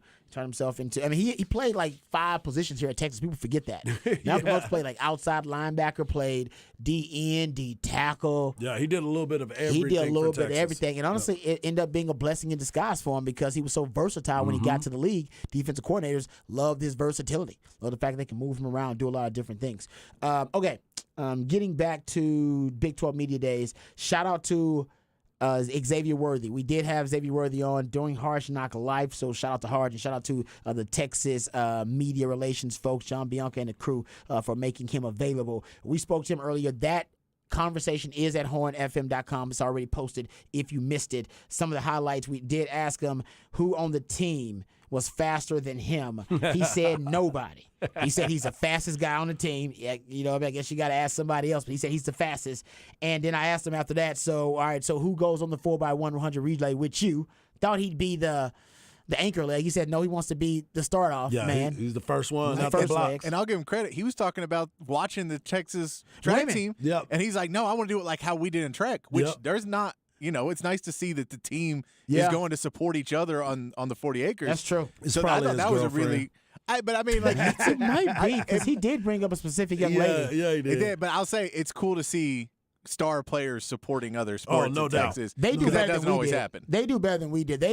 Those guys actually go to all the games, and I see, you know, everybody goes to football games. Yeah. But I see the football players going to volleyball games, going to, you know, track and field, you know, going. They do a lot of different stuff. So I'll give Women's them props. basketball. They've Women's been in the basketball. mix too. They do a lot of different stuff. Man, I'll give them props. They support each other. I like it. And so we asked him who else on the team would be on the 4x1 with him. He said Ryan Niblett, Jaden Blue, and Keelan Robinson. Mm-hmm.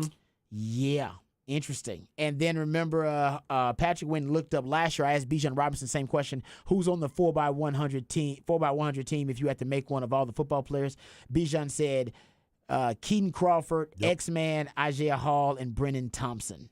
So he said X-Man too. Yep. And he had X-Man as an anchor there. He still did. had him as the fastest. Yeah, that's true. Bijan thinks that X-Man's the fastest too. So hopefully we get to see that speed on display. Well, here's the other thing too. You asked him flat out, "Who's the other than you? Who's the fast?" Now he cut you off.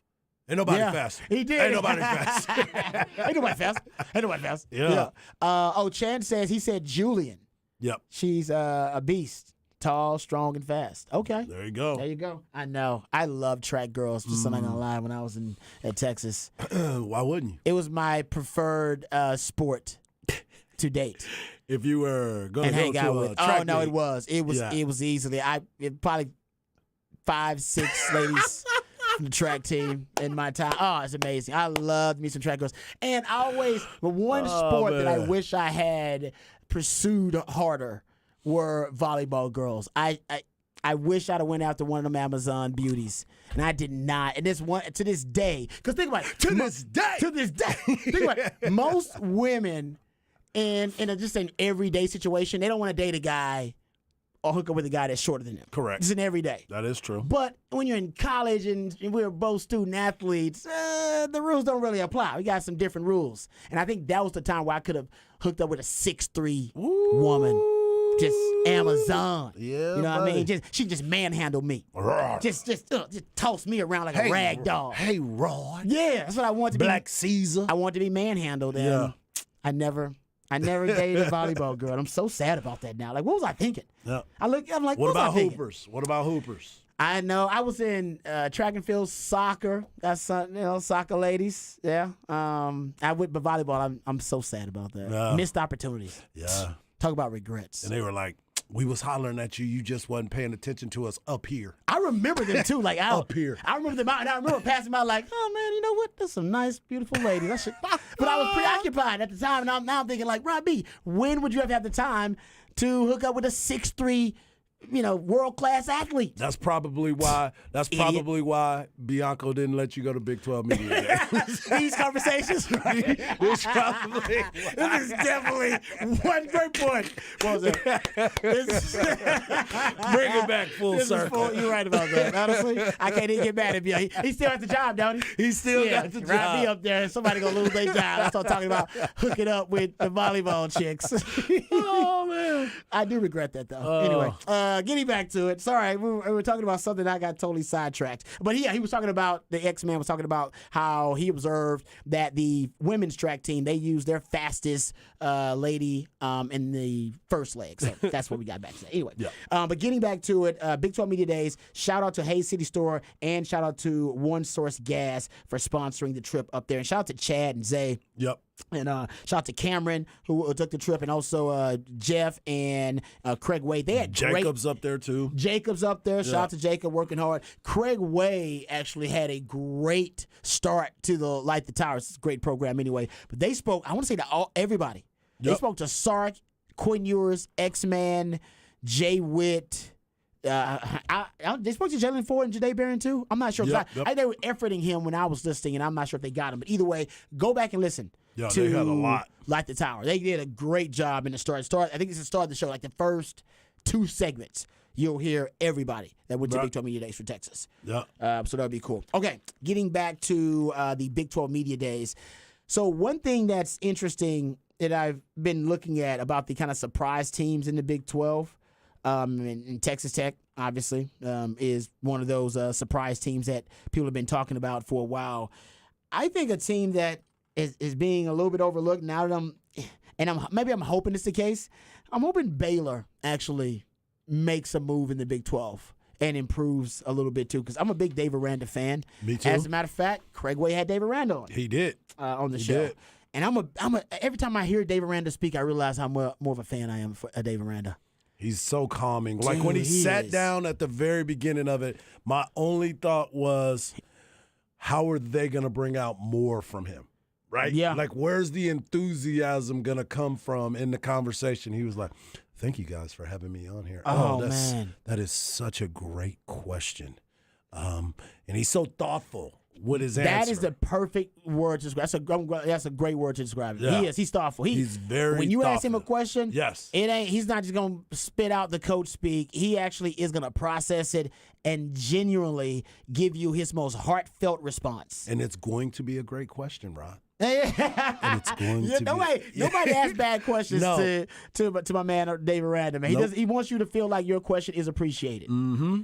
Yeah. He definitely let you know that. Man. Yeah. So that's another team, too, that I'm hoping makes a move. But the Big 12 can be really interesting this season because not only we got Texas at the top, and K-State, I believe, is the other team that I consider right now to be a favorite.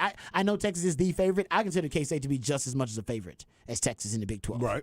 Just because they bring back a lot of pieces on the O-line. And they're the champ. They are the champs. They're the champ. I think Will Howard's going to be better this year, too.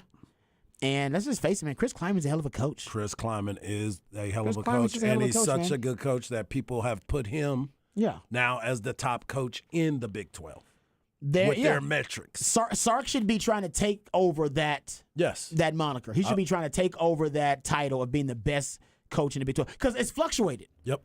Right? Some people say, you said R.A. Timken voted for Mike Gundy. Mike Gundy. Because he's the best coach in the Big 12. Yep. In his belief. He said that was going to be my surprise. What team can surprise you? He said he's the one person who voted for Oklahoma State. Because remember, everybody was like, who voted for Oklahoma State? I remember, so. And boom, R.A. Timken is the one who jumped out there and said, I did.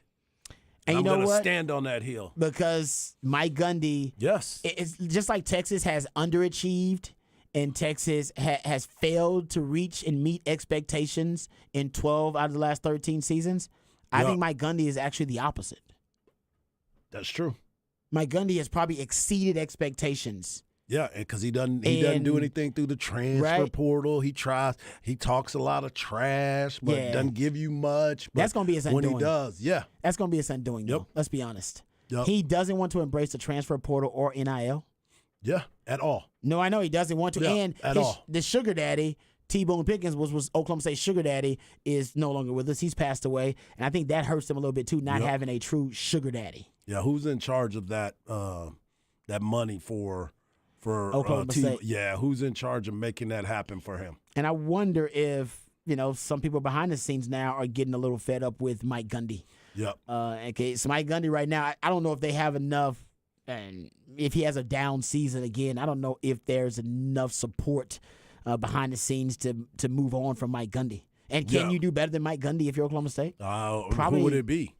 You know what I'm saying? Like, who would be the person that would be Oklahoma State? Yeah, he is Oklahoma State You know what football. I'm saying? Yeah, he is. He was a player there, Yep. and now as a coach there, he's obviously led them to heights they otherwise hadn't known as a program. So I'm with you. Oklahoma State, they can always be a surprise. They've had Texas' number. Even last year, where Texas was clearly a better team, and Oklahoma State was reeling. They were on their way to going down, downward spiral as a team, and they did right after they beat Texas. They found a way to beat Texas. Yep. He found a way to outcoach Sark, and that's that is the theme for Texas. Sark outcoached himself. Coach Steven outcoached Sark. Yeah, there you go. Coach Steven outcoached Sark, which There you happens go. too often. There you go. My favorite, it's not my favorite stat, but it is I think an important one for Steve Sarkisian this season. When he faces coaches who are considered good head coaches, and if you want to define a good head coach, it's simply a coach that can win at least 60% of their games.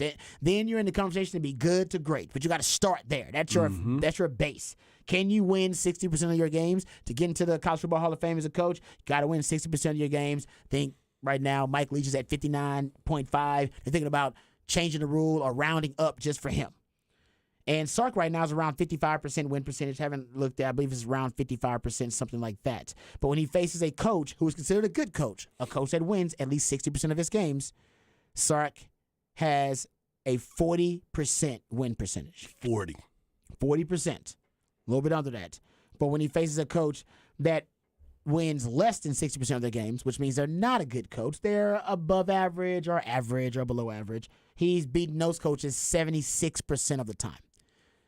So he's got to up his game so that when he faces a good coach, and I always say it's a chess match within the game, when the preparation and game plan is thrown out the window, the first 20 plays that he scripts, and then he gets done with that, and he's probably through, the first quarter, maybe the first quarter and a half. Once that is out the window, and then now you have to match wits with the opposing coach on the other sideline and play the game, the chess match within the game, that's where he struggles. And right now, he is more of an average to above average chess player. I need him to become a master chess champion. Right. That's what I need. The grand champion? The grand champion. Yeah. All right.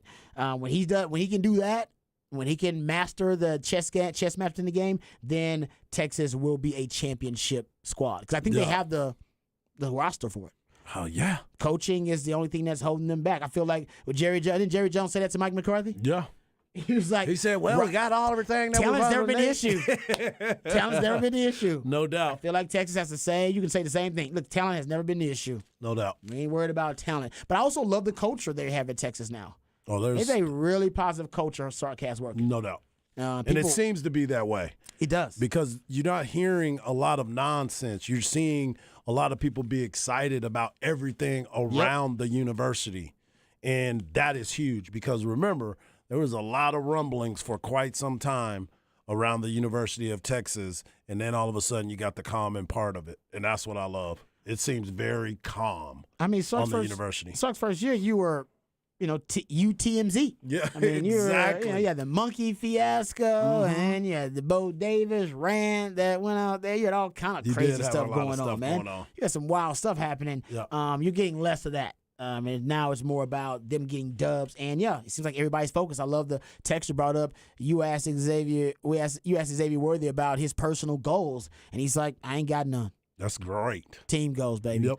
Team goals. Go Maturity. win. Maturity. Yeah, I love that about him. Yep. Okay, let's we'll get to the break here. We'll come back. Then we can get into some of the other Big 12 Media Day topics. I'm sure we'll get some sound and audio, obviously, tomorrow. Yep. But if you want to hear. And there's still a continuation of the Big 12 Media Days tomorrow. Yes, of so course. there will be more information about some of the other teams that we've been dealing with and will deal with this year. Yeah, of course. Good point there, too. But if you want to hear the Xavier Worthy interview, that's posted at hornfm.com. All of the other interviews, I believe Zay and Chad, they got a chance to speak with Dana Holgerson, Craig Way. Craig Way talked to David Randa. He also talked to Sark, Quinn Ewers, all the guys who went to Big 12 Media Days. Yep. So go listen to Light the Tower. I believe that's in the first hour as well. So you can go check all that out at hornfm.com. We come back. I believe also some of the stuff is up on our YouTube page Oh, as nice. well. So That's check right. us out on That's YouTube right. as well because they have video of a lot of these interviews as well because Great Jacob's point. down there working hard too. I like that. Great point. That's legit.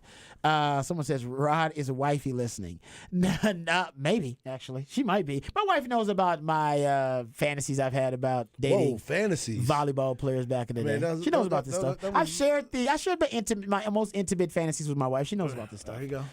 But I'm not now. I have no shot. Yeah, You know what I yeah. You got things going on. That's good. I like no, that. I got I like no that. shot with a 6'3", beautiful woman. Not that I'm trying, because I'm perfectly happy with my woman. Yeah, there we go. I do have my fantasy celebrity hall passes though. Yeah. And my wife knows about that. Beyonce's on there. Amber Heard's on there. Yeah, Amber Heard. I'm have to take her off.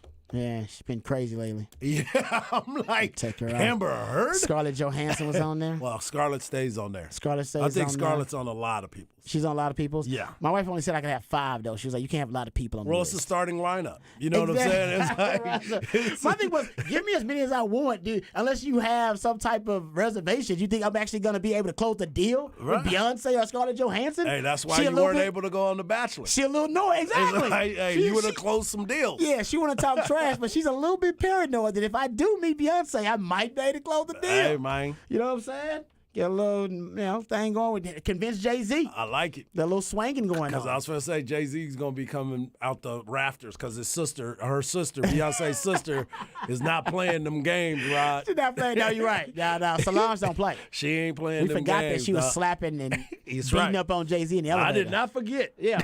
Yeah. Y'all must have forgot. Y'all must have All forgot. right, we come back. We'll get into some other headlines of the day right here on Ball Don't Lie. I want to put on the horn.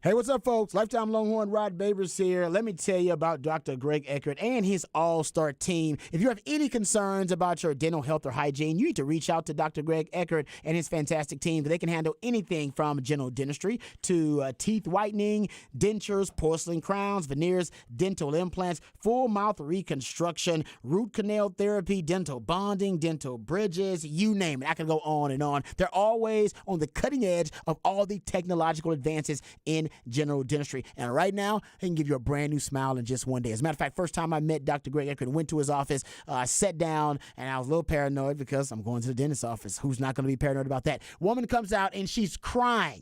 And I see her and I go, see, this is why I don't come to the dentist's office. People are crying. She's probably sad. Nope, turns out she was actually crying tears of joy because she looked in the mirror and Dr. Greg Eckert had given her the smile she had always wanted. She had never seen her teeth look so good, and she was brought to tears because Dr. Greg Eckert understands the quality of your smile can truly change your life. So reach out to him today. You got nothing to lose, everything to gain. It's a complimentary consultation so he can give you a brand new smile in just one day, permanently secured to your dental implants. No time spent without teeth. So give him a call, 512-345-3166. That's 512-345-3166. Or visit dreckert.com, DRUECKERT.com.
Welcome back to Ball Don't Lie, right here on 104.9 The Horn. I do remember this scene on Anchorman.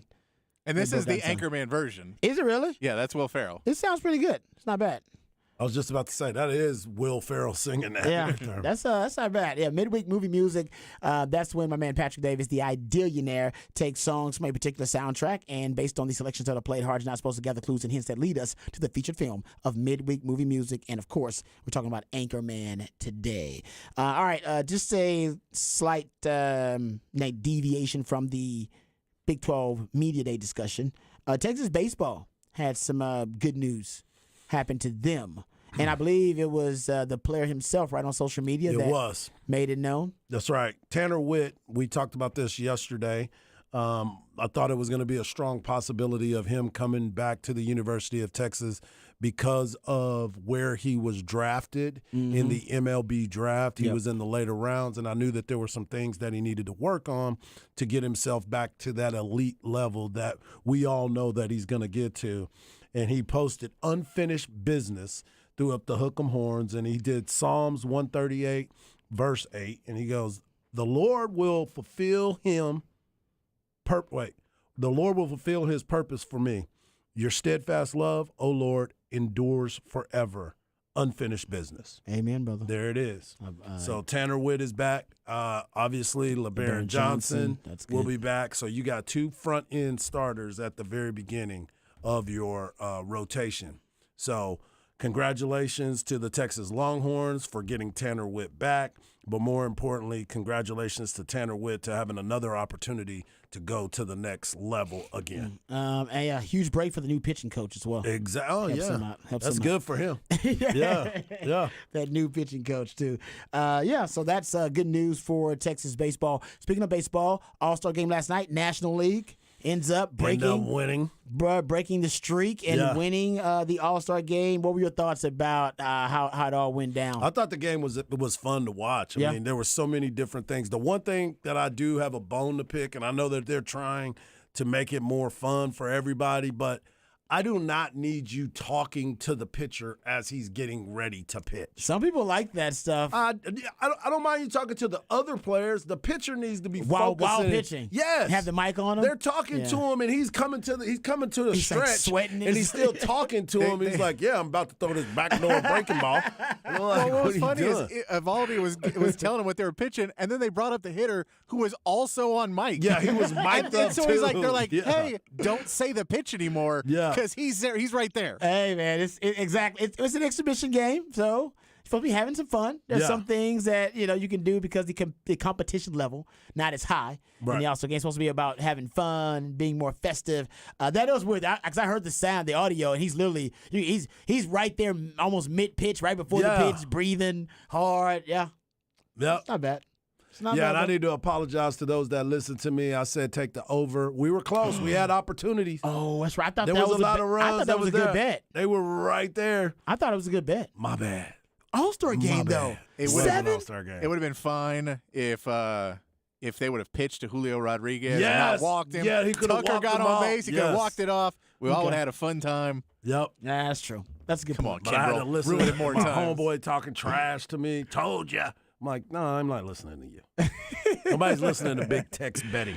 So there you go. A little All-Star game conversation. So when is the season start up again? When are the Thursday. games? Thursday. So they get a little bit of time off. You get a little bit of time off. Okay, we'll talk some more Big 12 Media Days and talk some more baseball, of course, tomorrow. Yep. We'll get out early here and come back because I want to talk about the greatest. We were talking about the greatest heel turn in the history of pop culture, whether it be sports, talking about like LeBron James, whether you're talking about wrestling, like Hollywood Hogan turning it, to the head of the NWO. We may have missed one, and I think it may be the greatest in pop culture history, potentially. The greatest heel turn. We'll discuss it on the other side, let you know what's on tap, and say good night for the day. Right here on Ball Don't Lie, 104.9 The Horn.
All right, welcome back to Ball Don't Lie right here on 104.9 The Horn. Getting ready to wrap it up and put it in the oven. Before we do, we'll let you know what's on tap. I would encourage everyone out there to please go to hornfm.com though and listen to Light the Tower and Chad and Zay. Those guys had guests on all throughout the day. Head coach Sark, Quinn Ewers, Xavier Worthy was on with those guys as well. They also had Dave Aranda on. Dana Hoganson was on with Chad and Zay. So a lot of those interviews you can go check out at hornfm.com. And you can go check out you said YouTube, our YouTube channel. Yes, our YouTube channel as well should have a bunch of stuff on it as well. And more probably getting posted as Jacob gets time to be able to do it and an internet connection to be able to do it. Nice. So you can go check that out too. And our interview with Xavier Worthy during Hard Knock Live, that is also up at hornfm.com and Patrick already posted. That's a really good interview. I'm not trying to brag or pat ourselves on the back, but we had fun doing the interview. And so did he. And it was actually pretty fun. So go check that out for yourself.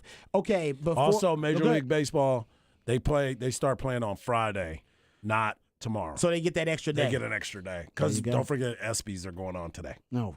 Yeah. That was the last ESPYs you watched. You ever watched an ESPYs? No. I think I watched 5 minutes of one time. I think I watched like the first. I watched highlights of Norm Macdonald when he hosted it. Oh, that's probably pretty good. When Norm Macdonald hosted it and made everyone very uncomfortable. Yeah. That's one of the best guys. I was just about to say, that's why Patrick was like, that was one of my favorite You ones. go find it on YouTube because he makes like OJ jokes and stuff like that. Oh, yeah. And I remember there's one where he says something and King Griffey Jr. is just like dead faced, like, oh, it's not. Oh, yeah. See, I love stuff like that. You go find it on YouTube. It's good stuff. Well, Norm Macdonald, if he was still with us, would probably have some very inappropriate Bill Cosby jokes. Ooh, yeah. Oh, I love. He had the joke about Bill He's Cosby. a rich, yeah. Well, his joke was everybody says the worst thing about him was that he was a hypocrite. He's like, I think it was all the assaults. See, he makes you feel bad about laughing because you laugh first and think about it and go, "Oh, I'm sorry." No, you're right. No, that's good. Okay, so not celebrating his birthday. He's a despicable, horrible human being. But he did turn 86 today. Mm-hmm. And remember, we were having a discussion about the greatest hero heel turns in pop culture history. Yeah. We didn't mention Bill Cosby, guys. Well, I think we were going sports, so we didn't. We didn't No. venture. We went into pop culture. I said OJ. Yeah, I brought up OJ. He's an athlete, huh? He's an athlete. Well, yeah, but well, that's true. But I went into some other stuff too. I started talking about other pop culture examples, in pop culture, and we started with the pop culture examples. We started with Hollywood Hogan. Oh, that's sports. Yes, it is. Yes, it is. Mark Henry, if you listen. Yeah, don't be messing with us. We love you. But how about this?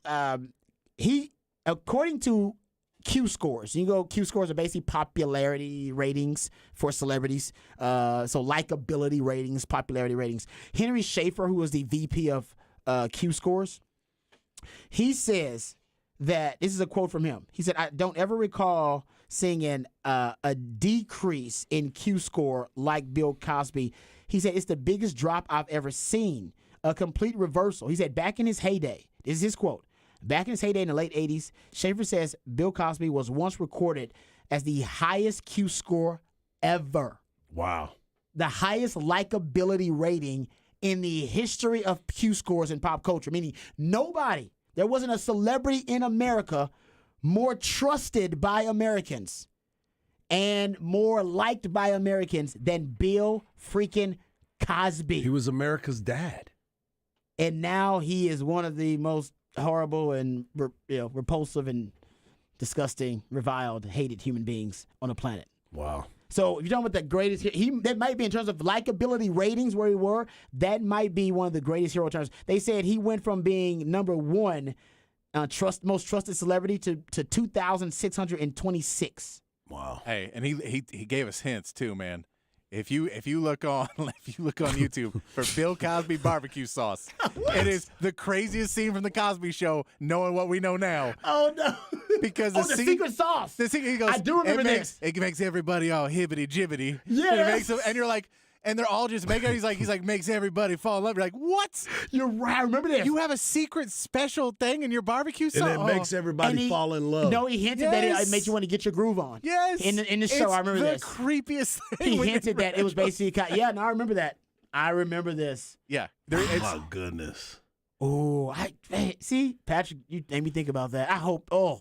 Hiding in plain sight, man. It was. Hiding in plain sight. Yeah, unfortunately, that was the case. So, yeah, you talk about hate it, going from hero to heel. I don't know if anybody's done as masterful job as the disgusting and hated, deplorable Bill Cosby. Oh, my gosh. What's on tap for you, brother? I'm going to watch the USA-Panama soccer match tonight. They're playing right now.